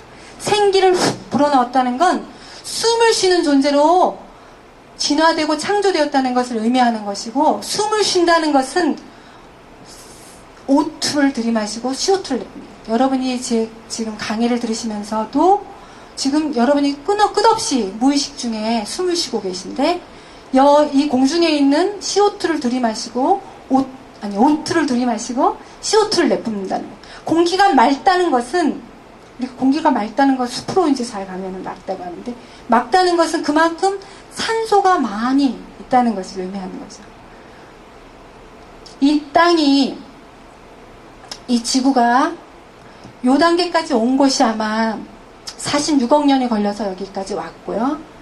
이 모습을 보고 창조주는 보기에 좋았다, 이렇게 감탄을 했고, 그리고 그것을 성경에서는 에덴 동산이라고 이렇게 표현을 했고, 그 에덴 동산이 만들어졌을 때 이 특별한 존재인 인간이 창조되었다. 그리고 진화의 관점에서도 가장 쾌적한 지구의 조건이 딱 되었을 그 마지막 제일 단계에 인간이 지구상에 싹 나타나서 이렇게 뛰고 걸으면서 문명을 일구어오는 역사인데, 이 역사에서 가장 핵심이 되는 거는 바로 생기를 불어넣은 인간이 숨을 쉬며 살았다는 것. 그리고 의생활과 식생활과 주생활과 수송을 누리면서 이 지구상에서 살아왔다는 것. 그런데 그것의 근간이 되는 것은 목탄의 시대에서, 석탄의 시대에서, 석유의 시대에서 지금 천연가스에 이르기까지 이런 시대를 왔다는 것이고, 이렇게 왔다는 것은 점점 더 편리한 생활로 왔다는 것을 의미하는데, 문제는 뭐냐면 이 존재들입니다. 이 존재들의 본질, 이 본질은 여기가 해답이 있어요. 분명히 CO2를 들이마시고 O2를 내뿜었으면 남는 게 있습니다. 남는 게 요 C죠. C, 화학기호 C. 이것을 우리가 보통 탄소라고 하는데요. 탄소는 어디로 갔느냐는 것입니다. 분명히 공중에 있는 CO2를 들이마셨는데 나오는 거는 O2니까. 근데 해 아래 새 것이 없다고 했고, 뭔가 물질 보존이 돼야 되는데, 그러면 그 C는 어디로 갔느냐 하는 게 이제 오늘의 화두인 것이죠. 오늘의 화두이자 오늘의 주제. 우리 계명대학교가 이번에 무탄소 선언을 했는데요. 거기에 그 탄소를 무로 만들겠다. 이 대학만은 그렇게 하겠다. 굉장히 야심찬 선언이라고 저는 생각을 하는데, 이 탄소는 어디로 갔느냐 하는 것입니다. 어디론가 갔겠죠. 이 안에 다 축적이 되는 것이죠. 그것을 일컬어서 또 우리가 중학교 때 뭐라고 배웠냐면 탄소 고정 작업. 탄소 고정. 그리고 이렇게 된 나무들이 동물과 전쟁을 벌였든 또는 쓰러져 갔던 땅 속에 묻혔습니다. 일본의 옛날 얘기대로라면 전쟁에 져가지고, 옛날 나무들은 어느 정도 크냐 하면요, 원시의 나무들을 아시는 게 있으실 텐데, 원시의 나무들 중에 대표적인 게 동양에 이제 남아있는 거는 은행나무. 인간이 없던 먼 고생대부터 있었던 나무지 않습니까? 그 나무는 원시의 나무들이죠. 원시에도 있던 나무 중에서 다 도태되거나 진화 과정에서 또는 이 과정에서 다 사라졌는데 몇 개가 남아있어요. 고사리 같은 거. 근데 옛날 원시 나무들의 특징이 있습니다. 거대하죠. 동양에서 제일 큰 나무가 우리나라에 있어요. 어디에 있냐면, 여러분이 가보셨을 텐데, 양평의 영문사에 가면 1000년이 넘은 은행나무가 있지 않습니까? 그렇게 옛날의 나무들은 사는 것도 굉장히 오래 살았고요. 그리고 또 거대했고요. 미국에는 이제 유명한 나무들이 뭐냐면 세콰이어, 메타세콰이어, 이런 세콰이어 나무인데 그 중에 자이언트 세콰이어라고 하는 거는 사진에서는 보니까 나무가 오래되면 구멍이 뻥 하고 뚫리는데요. 그게 얼마나 큰지 차세대가 나란히 그 구멍을 지나갔어요. 나란히. 그리고 어떤 사람은 그 큰 나무들이 있는 원시림에서 찻집을 운영하는데 어디서 그 나무 속에서, 나무 둥지 속에다가 찻집을 차려놓고 거기다가 차를 팔고. 그 정도로 나무들이 큰 거예요. 그러니까 옛날 왜 그랬을까 생각해보면 그때 이산화탄소 농도가 많았기 때문이 아니었을까 이렇게 생각하는데, 제가 이제 이 말씀을 드리면서 진화의 과정에, 창조의 과정에 첫째 날, 둘째 날, 셋째 날쯤에 풀과 나무들이 만들어지고 그 나무들을 거쳐서 넷째 날, 다섯째 날을 거쳐서 여섯째 날 올 때까지 이 나무들은 가만히 있지 않았습니다. 풀들은 가만히 있었던 게 아니라 이 땅에 가득했던, 카오스의 세상에 가득했던 그 가득 찬, 지구에 가득 찬 이산화탄소를 끊임없이 먹으면서 그걸 가지고 산소를 내뿜는 역할을 하고, 그게 가장 쾌적한 조건이 되어서 저런 풍경을 갖게 되었을 때, 저런 풍경을 갖고 되었을 때 이 땅에 슬슬 동물들이 나타났고, 왜냐하면 동물들은 숨을 쉬어야 되니까, 숨을 쉬려면 O2가 있어야 되니까, O2를 적당히 만들어서 숨 막히지 않을 정도가 되었을 때 드디어 이 땅에, 이 에덴 동산에 인간이 나타났고, 인간이 창조되었고, 인간이 진화되어서 살게 되었는데, 문제는 뭐냐면 이 만물의 영장 인간이 이 땅에서 문명을 일으키면서 이것들을 쓰는데, 이거는 다른 게 아니라 이 나무들, 땅속에 묻힌 나무들이 오랜 세월 동안 저 지구가 가만히 있지 않았지 않습니까? 바다가 육지가 되고, 육지가 바다가 되고, 산이 바닷속으로 들어가고, 이게 한 덩어리였다가 떨어져 나갔다고 하고, 그렇지 않습니까? 그러다 보니까 눌리고 덮이고 쌓이고 세월이 10,000년 가고 20,000년 가고 30,000년 가고 하면서 계속 땅 밑에 그것이 압축되면서 그것이 에너지로 변한 것이죠. 그 에너지가 바로 화석 에너지, 화석 연료. 그런데 이것을 꺼내 쓰는 존재가 이 땅에 나타난 것입니다. 그게 바로 누구냐면, 네, 제가 그 강의하실 때 시간 보시기가 힘드시죠? 네. 15분 내지 20분. 네네네. 네. 자, 그래서 이 인간이 인간종이 나타나서 드디어 땅 속에 있는 이것들을 꺼내 쓰면서 문제가 발생한 것입니다. 그 문제가 바로 뭐냐 하면, 이것이 다 탄소, 그러니까 화석연료라는 것은 이것이 탄소라는 것, 이 모든 성분이 탄소라는 것을 의미하고, 그런 점에서 얘네들은 다 유전자가 같은 존재인데요. 그 C가 어떻게 되냐면은, C가 다시 불태워지고, 이 석유라고 하는 존재는 특히나 의생활에도 영향을 미치고, 식생활에도 영향을 미치고, 주생활에도, 수송에도 영향을 미쳤는데, 천연가스 말할 것 없이 우리가 지금 아파트 생활을 그렇게 풍요롭게 누릴 수 있는 것은 석유와 가스 때문이죠. 근데 그것은 다시 말하면 태운다는 걸 의미하는 것이고요. 우리의 의생활은 어느 정도까지 변화가 되었냐면, 석유가 석유화학으로 발전을 하면서 의생활은 이미 제가 입은 많은 이 아래 위 옷들은 다 지금 면도 아니고 모도 아니고 비닐입니다. 비닐, 폴리에스테르. 여러분들 중에서도 지금 입고 있는 옷들의 대부분은 폴리고요. 우리가 신는 신발이 가죽 신발만 신는 게 아니라 요새는 비싼 신발이 플라스틱으로 된 것들이 외국 브랜드 중에서도 있고, 명품 중에서도 지금은, 옛날에는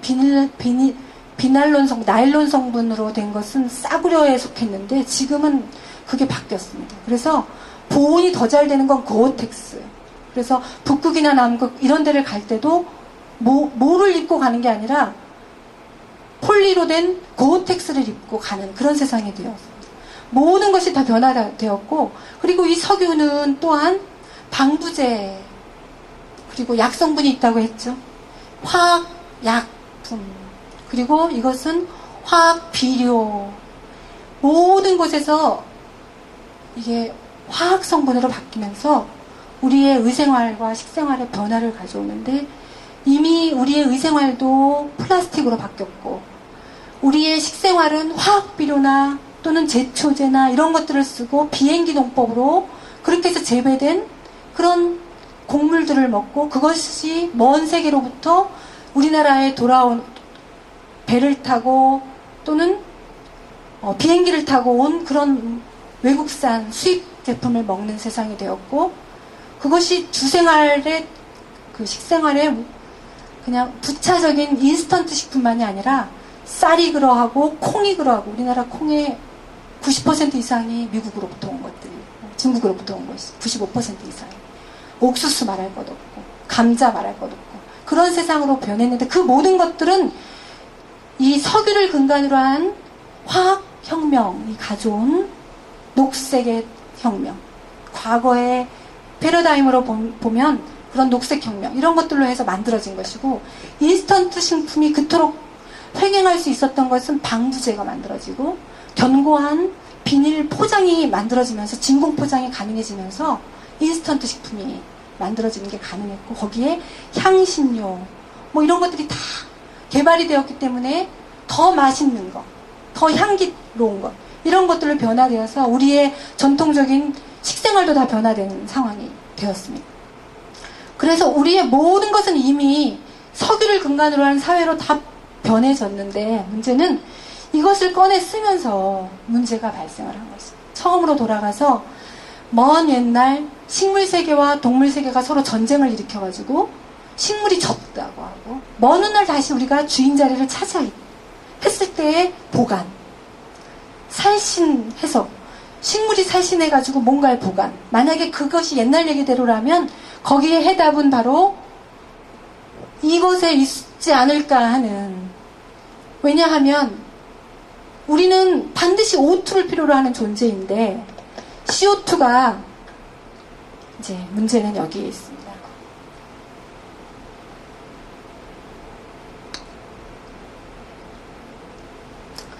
지금의 이런 방식으로 해서 계속 생활을 하면 앞으로 지구의 온도가 올라가며 지구의 색깔이 바뀌고, 그래서 이런 날이 100년 안에 올 수 있다 라고 주장한 것이 바로 2007년에 IPCC UN 기구인데요. 거기서 뭐라 그랬냐면, 기후변화의 원인은 CO2, 80% 이상의 CO2 탓이다.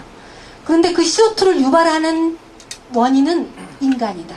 인간의 활동 90% 이상이 그 이유다 하는 것이고, 그 인간 활동이라고 하는 것은 바로 이 석탄과 석유와 천연가스로 대별되는 화석 에너지, 탄소 덩어리인 이런 것들, 이것이 태웠을 때 나오는 CO2. 왜냐하면 태우면은 어떻게 되냐면, 씨를 태우면 탄다는 건 산소와 만나는다는 것을, 그것이 마구잡이로 불태워지면서 CO2의 농도가 점점 높아지는데, 그러면서 점점 CO2 배출량이 높아지고 있고, 아까 총장님도 말씀하셨듯이 우리나라는 석유 수입 4위에 석유 사용 6위인 나라예요. 그렇게 되면서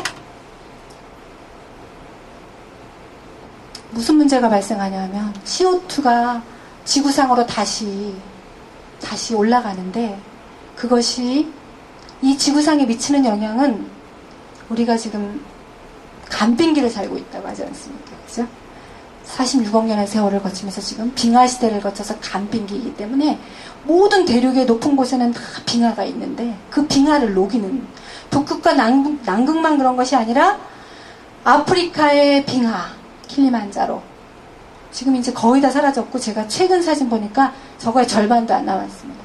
그리고 알프스, 히말라야 말할 것 없고, 그렇게 되면서 빙하가 점점 사라져 가는데, 히말라야 산맥에서 흐르는 빙하물을 먹고 아시아 인구의 30% 이상이 44%가 그 물을 먹고 산다고 합니다.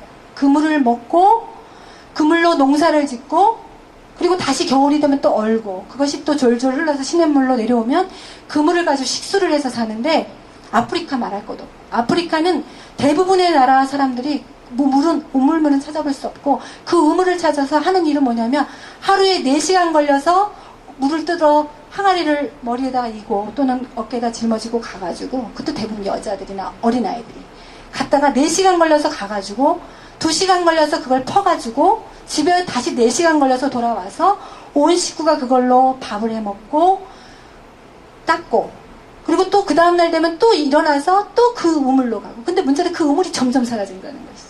왜냐하면 날이 갈수록 사막화가 수반되는 것입니다. 빙하만 녹는 것이 아니라 점점 건조해지면서 녹지 공간이 사라지고 숲이었던 곳이 사막으로 변하게 되고, 여기는 아라레인데요. 옛날에 바다였던 곳인데 호수가 된 곳이죠. 그런데 여기는 저 하얀 부분들은 전부 그러니까 다 소금이에요. 근데 이만큼 줄어들었습니다. 불과 73년도에서 2000년대에 와서 저 정도가 됐는데요. 2000년대에 와 저 정도가 됐어요. 절반 이상으로 여기에 사는 이 사람들의 고통이라고 하는 건 말로는 표현할 수 없어요. 다큐멘터리 제가 봤는데 바닷물 짠 호수기 때문에 저 소금이 전부 바람이 돼가지고 소금바람이 불고, 그래가지고 그걸로 오는 질병이 말할 것 없을 뿐만 아니라 모두가 다 뱃사람들이었는데 배가 다 이런 데 서 있습니다. 배가 다 서 있어요. 그러니까 아무것도 먹을 것이 없는 그런 땅으로 변해가는 게 아랄. 여러분이 여행을 가볼 기회가 있으면. 그리고 이곳은 휴양도시, 세계에서 굉장히 유명한 남태평양의 휴양도시였습니다. 근데 이 나라는 지금 보시면 2007년도에 세계 최초로 지구온난화 문제 때문에 국가 포기선언을 한 나라입니다. 2007년도에 국가 포기선언을 해서 이 나라가 이 땅에서 자치를, 국가 이름에서 등재가 사라졌어요. 어느 나라냐.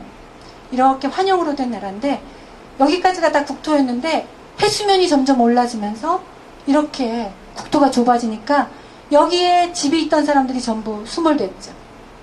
그런 국민들이 50%가 넘어요. 그 중에 3분의 1 이상은 다 외국으로 나가고, 돈이 좀 있으면. 국가 포기선언을 하면서 난민으로 해달라. 우리를 좀 받아줘라.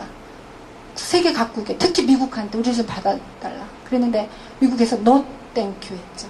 그래가지고 많은 나라 사람들이 뉴질랜드나 이런 쪽으로 다 이민을 가고, 남아있는 사람들은 가난한 사람들. 근데 그 사람들도 보니까, 얼마 전에 보니까 집에 물이 다 잠겨가지고 더 이상 있을 데가 없는 그런 상황인 사람들이 반 이상이 또 돼요. 아무런 희망이 없는 것이죠. 그리고 이 나라는 예상컨대 우리는 이 금세기가 가기 전에 나라는 이제 이 지구상에서 완전히 사라져 물에 다 잠길 나라로 지금 되어 있어요. 그럼 우리나라는 어떠냐? 제주도가 22cm가 올라요. 발표 보셨어요? 22cm. 과거에 비해서. 그게 이제 CO2가 원인이다 하는 것이고, 그 CO2는 제가 지금 이렇게 보여드린 대로 지금까지 에너지 체계가 가져온 결과인 것입니다. 그래서 보니까는 지구 그럼 평균 얼마나 올랐길래, 너무 놀랍게도 지구의 평균 온도가 지금까지 쭉 에덴 동산 이후에 아주 오랫동안 산업화되기 전까지 평균 15도를 유지했는데, 산업혁명이 일어난 100년, 200년, 300년 그 사이에, 특히 100년 사이에 7.4도가 올랐고요. 한국은 1.5도가 올랐는데, 이런 이제 난리가 빚어지게 되었다 그래요. 그런데 앞으로 이대로 가면 6도까지도 올라갈 수 있다 하는 것이고, 6도가 되면은 지구의 대부분의 생물 종들은 다 멸종, 50% 이상 멸종되고, 그렇게 되면서 문제가 있다 하는 것을 이 IPCC에서 수천 명의 과학자들이 밝혀냈고, 그 공로로 노벨 평화상을 2007년도에 수상을 했습니다. 한반도 지금 변해가고 있죠. 지금 대구 하면 능금이었는데요. 이제 능금은 유명한 곳이 어디일까요? 예산일까요? 아닙니다. 지금은 강원도로 갔어요. 강원도에는 사과를 재배할 수 없는 곳이었는데 지금은 영월 사과가 제일 맛있는 것, 고성 사과가 맛있는 곳으로. 그러니까 그만큼 북상한다는 걸 의미하고, 그건 뭘 의미하냐면 그만큼 한국이 따뜻해져 가고 있다는 거예요. 1.5도가 올랐는데 도시는 한 2도에서 4도 정도 사이에 올랐다고 며칠 전에 5월 달에 발표가 났어요. 도시는. 그러면은 이 대구는 정말 문제가 되죠. 평균 온도 40도가 이제 넘게 되면 40도를 육박하죠, 이미. 그죠? 대구 같은 이제 분지인 곳은 정말 문제가 되는데, 그러면 이걸 어떻게 해야 되느냐. 제가 막 여러 가지 표현들을 드렸습니다만, 그림으로 된 부분을 말씀을 드리겠습니다. 아까 이런 일들이 일어나게 된 것은 수송에서부터 혁명이 일어났다고. 석유혁명은 포드 자동차에서, 그리고 우리나라가 박정희 대통령 시절에 마이카 시대를 열겠다 했는데 정말 마이카 시대가 왔고요. 대부분의 가정에서 차가 2대인 곳이 많습니다. 평균. 그리고 그것을 뿜어댈 때 역시 가스가 발생을 하고요. 서울은 이렇습니다. 그리고 제가 이제 이렇게 긴 소매를 더운데 입고 다니는데 이유가 있습니다. 제가 타야 되는 그 지하철도 말할 것 없고요. 버스 안도 그렇고요. 냉방 때문에 저는 여름이 되면 이제 조끼를 입고 머플러를 두르고 쇠타를 항상 가지고 다니거나 긴 소매를 입고, 짧은 소매를 입은 날도 반드시 쇠타를 가지고 다녀요. 이유는 공공장소에서 냉방을 너무 세게 틀기 때문에. 서울 굉장합니다. 조금만 덥다 그러면 민원이 또 뭐 말도 못한다고 하고요. 그래서 그런 나라, 근데 그런 것을 태운다는 건 이게 이제 석유에너지, 천연가스 이런 걸 태운다는 것입니다. 전기도 결국은 발전은 천연가스 원자력이 기저지만 그것에 냉방을 위해서 우리나라가 12기의 원자력 발전소가 가동이 됐는데 또 모자라서 천연가스를 마구 태우고 석유를 태워야 되는 그런 상황이에요. 그런데 그런 것들로 빚어진 전기가 값싸다는 이유로 이제 많이 쓰는 게 바로 우리나라죠. 그래서 인구 규모 25위인데 우리나라의 CO2 발생량은 10위 안에 들어서 9위예요. 앞으로 이제 7위까지 갈 거다 이렇게 보는데요. 에너지 소비량이 그만큼 많다는 것을 의미하고, 에너지를 많이 쓴다는 얘기는 CO2를 발생시킨다는 것을 의미하고요. 평균 주행거리 우리나라 압도적이고요. 그리고 그렇기 때문에 달리 살아야 되는데, 지금 대구는 자전거 운동이, 여기는 사실 창원이 아니라 여기 대구가 거의 시발에 가까워요. 여기가 이제 대학생들이나 이런 친구들이 자전거 열심히 타가지고 전국으로 이걸 퍼뜨린 진원지거든요. 그건 제가 증명할 수가 있어요. 환경운동 하면서 대구가 가장 인라인 뭐 말할 것도 없고, 그리고 자전거 한번 퍼포먼스 하면 수천 명씩 모이는 데가 대구입니다. 여러분도 한번 건강을 위해서 이렇게 좀 한번 도전을 해보시면 어떨까. 근데 세계에서 지금 자전거 타기 또 걷기 이런 것들이 이제 유행처럼 번지고 있고요. 제주도에 지금 가장 유명한 관광 프로그램이 뭐냐면 제주 올레라고 하는 거예요. 그게 다른 게 아니에요. 제주에 그동안은 이제 자동차 타고 다니면서 이렇게 뭐 신혼여행지 다니고 하는 이런 관광 코스에서 지금은 걷는 거, 트레킹 하면서 그 제주의 오름과 옛길, 그리고 해안길 이런 데를 이렇게 걷는 그 프로그램이 지금 최고로 인기가 많아요. 예약하지 않으면 몇 달 기다렸다가 아마 간다고 하는 정도라고 하니까 그런 이제 붐도 일어나고 있고, 세계적으로 지구온난화를 위해서 가장 효과적인 건 걷는 것과 그리고 대중교통을 이용하는 것, 자전거를 타는 것 이런 거라는 것이고요. 그리고 이제 말할 것 없이 이제 전기 문제인데요. 전기는 제가 부끄럽게도 이렇게 말하지만 몇 년 전까지 집에서 플러그를 뽑지 않았습니다. 그러면서 다른 사람들한테 플러그를 뽑자고 대기 전력을 줄이자고 막 캠페인을 하고 있는 저 자신을 발견을 했어요. 그래서 한 3, 4년 전에 집에 있는 걸 다 뽑았어요. 근데 제가 이제 중형 평형대 아파트에서 사는데 매달 그 전기요금이 한 달에 5만 원에서 작을 때는 3만 원, 4만원대, 5만원대, 6만원대까지 이렇게 나왔어요. 그런데 플러그를 다 뽑았죠. 그리고 나서 그 달에 초부터 뽑아가지고 3월 달에 뽑았는데 그 달에 이제 전기요금이 말에 나왔는데 2만원대로 줄은 거예요. 이상하죠. 근데 이제 대기 전력을 줄이면 약 10%만 준다. 10% 정도 줄일 수 있다고 하는데 제가 보니까 한 그 이상을 줄인 것 같아서 그 다음 달에도 또 봤어요. 4월에도 2만원대. 5월에도 6월에도 7월에도 8월에도 2만원대. 1년이 지나도 2만원대. 지금까지 쭉 저희 집에서 쓴 거는 2만원대. 왜냐하면 저희 집엔 에어컨은 없습니다. 그 산밑 튀어갖고 이렇게 맞바람이 치는 곳이라서 에어컨이 필요가 없어요. 그러니까는 여름철하고 겨울철이 거의 비슷하고 그렇게 됐어요. 그런데 제가 이제 그거를 조선일보에 기고를 했더니 많은 아줌마들이 또 그거를 이제 과천에 계신 이제 그 환경 클럽 분들이 다 또 실천하시는데 그 회장되는 분들이 자기는 6,000원이 나온다. 과천에 낡은 아파트에 사시는데 6,000원에서 8,000원이 나온다는 거.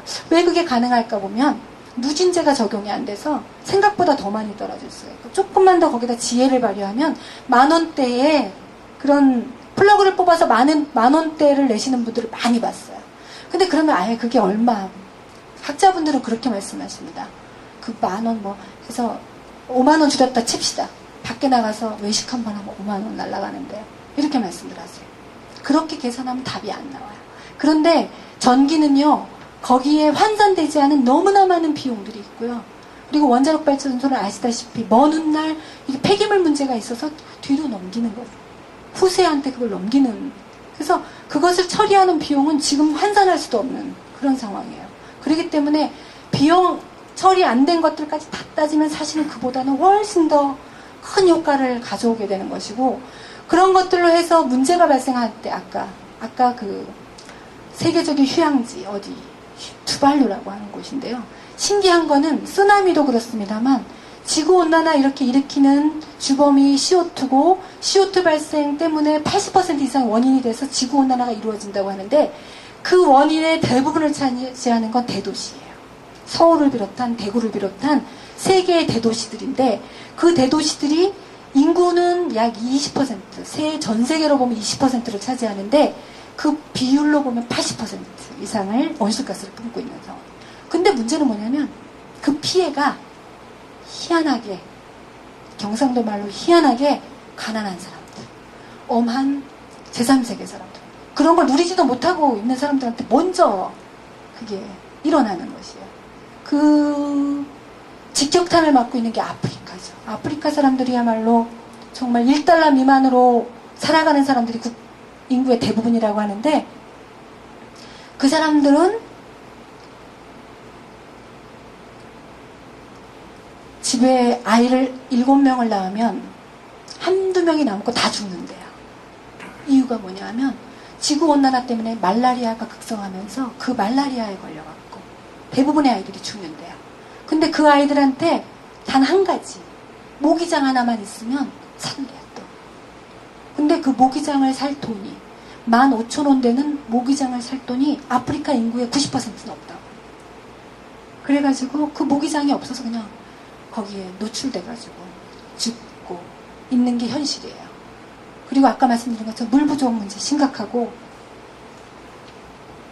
그리고 왜 너무 지나친 육식이 문제가 되느냐 하면 아까 말씀드린 것처럼 이 광활한 아메리카 대륙도 그렇고 처음에는 농사로 시작했다가 거기가 점점 농장으로 시작됐던 소농장이었던 곳이 석유 생산지가 되면서 농장이 설당을 잃게 되면서 초지가 사라지고 그러면서 그 수많은 축산 농가들이 어떤 길을 걷냐면 풀을 먹이던 것을 사료를 먹이게 되니까 그 식량 생산의 70%는 사료용으로 생산되는 아이러니라는 현상이 빚어지고요.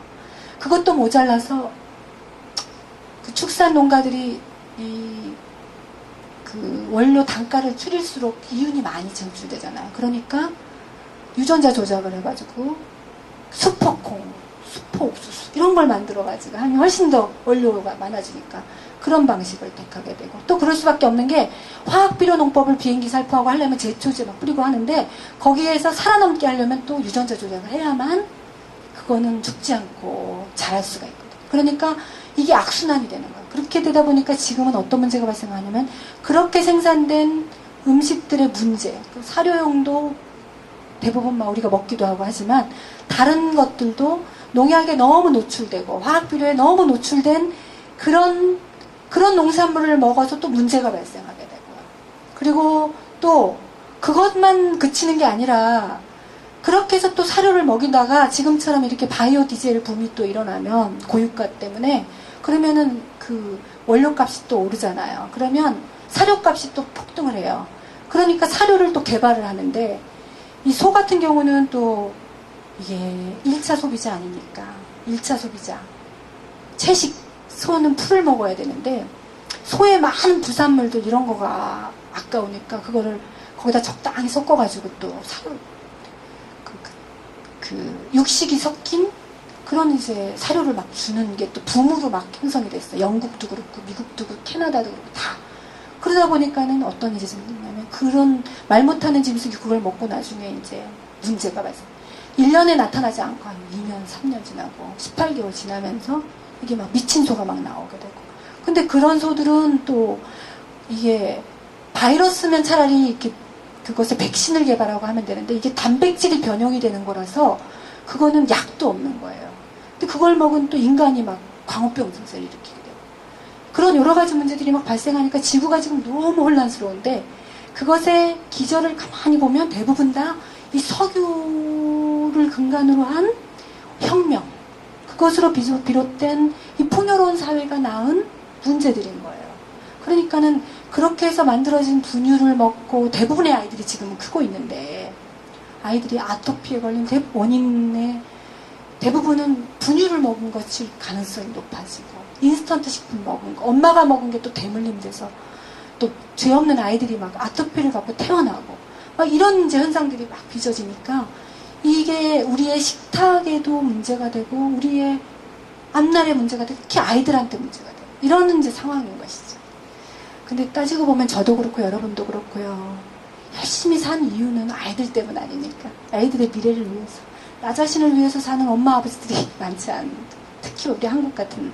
그런데 이 아이들이 물려받을 세상 이 미래가 붉은 색깔의 화성과 금성 같은 지구가 될 가능성이 이대로 가면 높다는 사실을 우리가 직시하지 않을 수 없고 그런 거를 해결하는 데 있어서는 결국은 지나친 풍요로움을 거부하는 것 이런 것들로부터 오지 않을 수가 없고 이 상태대로 계속 가고 이렇게 먼 곳으로부터 온 음식들을 먹게 되고 하면 결국은 이제 CO2를 계속해서 발생하게 되는 문제가 생기고 그것이 이제 그래서 생활 속에 작은 실천을 하자 하는 붐이 일어나고 있고요. 조금 불편한 삶을 살자 하는 붐이 세계적으로 일어나고 그것은 특히 의식이 깨어있는 사람들, 지식인들, 그래도 의식 있는, 교양 있는 사람들로부터 지금 생겨나고 있고 거기에 덧붙여서 이렇게 좀 더 나아가서 태양광을 한번 설치해보자. 태양열을 한번 가져와보자 하는 대안적인 에너지원을 생활 속에서 쓰는 운동으로 지붕은 저렇게 옥상 녹화를 해서 열을 줄이자. 아까 어떤 분 말씀하셨는데 단열이 문제인데요. 우리나라는 지금 서울은 점점 더 리모델링 하면서 유리창이 많은 유리창으로 모든 것을 다 그 사면을 다 유리창으로 만드는 건물들이 유행을 하고 있어요. 근데 그것은 에너지를 정말 많이 소비하는 그런 걸로 가는 거죠. 주상복합 말할 것도 없고요. 타워팰리스 서울에서 꿈의 집이지 않습니까? 제일 비싼 집인데 그 집에 한 달 전기료가 얼마냐면 어제 그저께 얘기 들으니까 80평형대인 집이 120만 원이 나온대요. 왜? 20층 이상으로 고층으로 올라가서 통창이 되면요. 모든 에너지를 냉방을 에어컨으로밖에 할 수가 없어요. 창문을 열 수가 없습니다. 창문을 열면 그 바람의 힘에 의해서 건물이 쓰러지게 돼 있어요. 그러니까 고층 80평 되는 그런 고층 호화 주택들은요. 다 통창으로 되어 있고 살짝 미세한 바람만 들어올 수 있게 만들어져 있고 나머지는 전부 에너지를 에어컨에서 쓰는데 고기 하나도 구울 수 없다 그래요. 집에서. 그리고 대부분의 사람들이 어디 와서 살고 있냐 1층에 내려와서 1층에 뭐가 있냐면 게스트하우스가 있거든. 게스트하우스에 가가지고 거기서 기거하고 있는 사람들이 그렇게 많아요. 타워팰리스에 사시는 분의 이야기입니다. 팔고 나오지도 못해요. 지금과 같은 이런 경제 위기의 시대에는 특히 어떤 분들이 문제냐면 은퇴하시고 좀 쾌적한 데 살고 싶다 그래서 주상복합 가시는 분들 못 나오고 계시죠. 100만 원 되는 전기요금을 물고 살아야 되는 집에서 어떻게 노후를 살 수가 있겠습니까? 그리고 건강은 너무 문제가 되고요. 지금 그런 형편이에요. 그런데도 우리가 더 넓은 집, 더 좋은 차, 더 좋은 어떤 옷, 이런 것들을 이제 추구하면서 모두가 다 지금 막 이렇게 질주하는 삶을 살고 있는데, 그것으로부터 우리가 변화되지 않으면 우리의 미래가 없는데, 우리는 괜찮습니다. 우리가 뭐 막 얘기되는 막 광우병? 그런 걸려도 상관없어요. 왜냐? 광우병이 들어와서 발현될 때까지는 30년, 길게는 30년이 걸린대요. 그럼 우리 나이 이제 50 됐다고 치면 30년 후면 뭐 80이죠. 제일 멋진 삶은 9988234지만 정 안 돼서 광우병에 걸린다 한들 그냥 그래도 운이 좋으면 발현이 안 돼서 그냥 죽을 수도 있잖아요. 모르고도 죽을 수 있고. 그러나 지금의 아이들한테 혹시라도 그런 게 조금이라도 인자가 들어가면 10살, 20살인 친구들이 막 사회생활해야 될 50살에, 40살에, 30살에 그런 병에 걸렸다는 거 발견했다. 원인도 추적할 수 없다. 이런 걸 한번 상상해보세요. 암도 마찬가지. 그 모든 성인병들의 대부분은 바로 이 풍요로운 사회가 낳은 병이라고 하는 게 정설로 지금 가고 있는 상황이니까요. 우리가 한번 이쯤에 바꿔볼 필요가 있지 않을까 이렇게 생각을 합니다. 그래서 여러분 오늘 만났는데 돌아가셔서 우선 집에 가서 플러그 뽑는 거. 플러그 뽑고 TV 같은 게 좀 어렵잖아요. 그러면 똑딱이 있어, 똑딱이. 멀티탭도 이렇게 똑딱해서 이렇게 끄는 것. 일단은 차단이 돼요. 1와트 이하로. 그런 것으로 교체를 하시고, 세탁기는 뭐 빼셔야 그냥 빼셨다가 나중에 그것을 다시 끼우시는 거. 일주일에 한두 번 하는 것들로. 그리고 충전기 말할 것도 없고 그런 것들 다 한번 꼼꼼히 체크하셔서 하면 일단 집에 있는 전기요금에 차이가 오고요. 그게 얼마가 안 되는 것 같지만 1, 2만 원, 뭐 2, 3만 원 될 수 있지만 그것의 잠재적 가치는 굉장히 크다는 거. 그리고 그것은 여러분이 사랑을 실천하는 하나의 또 지름길이기도 하다는 거. 제가 그 말씀을 드리면서 오늘 말씀을 마치도록 하겠습니다. 네, 감사합니다. 대단히 감사합니다. 아마 스님께서 많은 준비를 하신 것 같지만 충분히 시간을 드리지 못해서 대단히 죄송합니다. 제가 앞에 나와서 이렇게 공갈까지 했습니다. 죄송하고요. 아마 여러분들도 질문이 많으시리라 생각합니다만 그럴 수 없는 입장이 돼서 우리 이 모임이 끝난 후에 늘 하듯이 아래층에서 식사를 합니다. 그 시간에 우리 강사님 중심으로 이렇게 앉으셔서 이야기 나누시도록 그렇게 해주시면 고맙겠습니다. 강의에 수고하신 우리 이기명 선생님을 위해서 다시 한번 박수 보내주시기 바랍니다. 네, 감사합니다. 저희들이 준비를 했는데 에코백에 대해서 여러분들 다 잘 아시리라 생각합니다만 오늘 강사님께서 준비하신 자료집에 제가 앉아서 이렇게 들여다봤습니다. 45쪽에 보니까 45번이 맞지 싶습니다.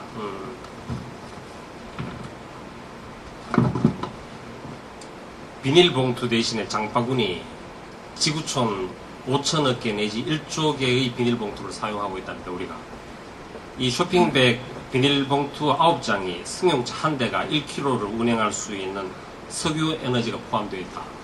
그 대안으로 우리가 시작하려고 하는 것이 이런 에코백을 사용하자라고 하는 건데 우리 사무국에서 이걸 회원 수만큼 준비를 했습니다. 이거 하나 만드는데 15,000원씩 들었답니다. 그래서 우리가 이제 그 실천하는 걸 장려하기 위해서 그냥 드리지 않고 10,000원씩 회비를 내시고 한 가정에 하나씩 가져가시면 좋겠다 이렇게 의견을 주셨습니다. 혹 남는다면 여러분들이 한두 개 더 이제 구입할 수 있으리라 생각합니다. 문의를 해주시기 바라고요. 그 다음에 또 한 가지는 허영진 선생님께서 지난달에 관용사 우리 그 문화탐방했던데 사진을 많이 준비를 하셨습니다. 찍으신 사진 저기 전시되어 있습니다. 자기가 찾아가시면 좋겠고 수고해 주신 허 선생님께도 고맙다는 말씀 전해주시기 바랍니다.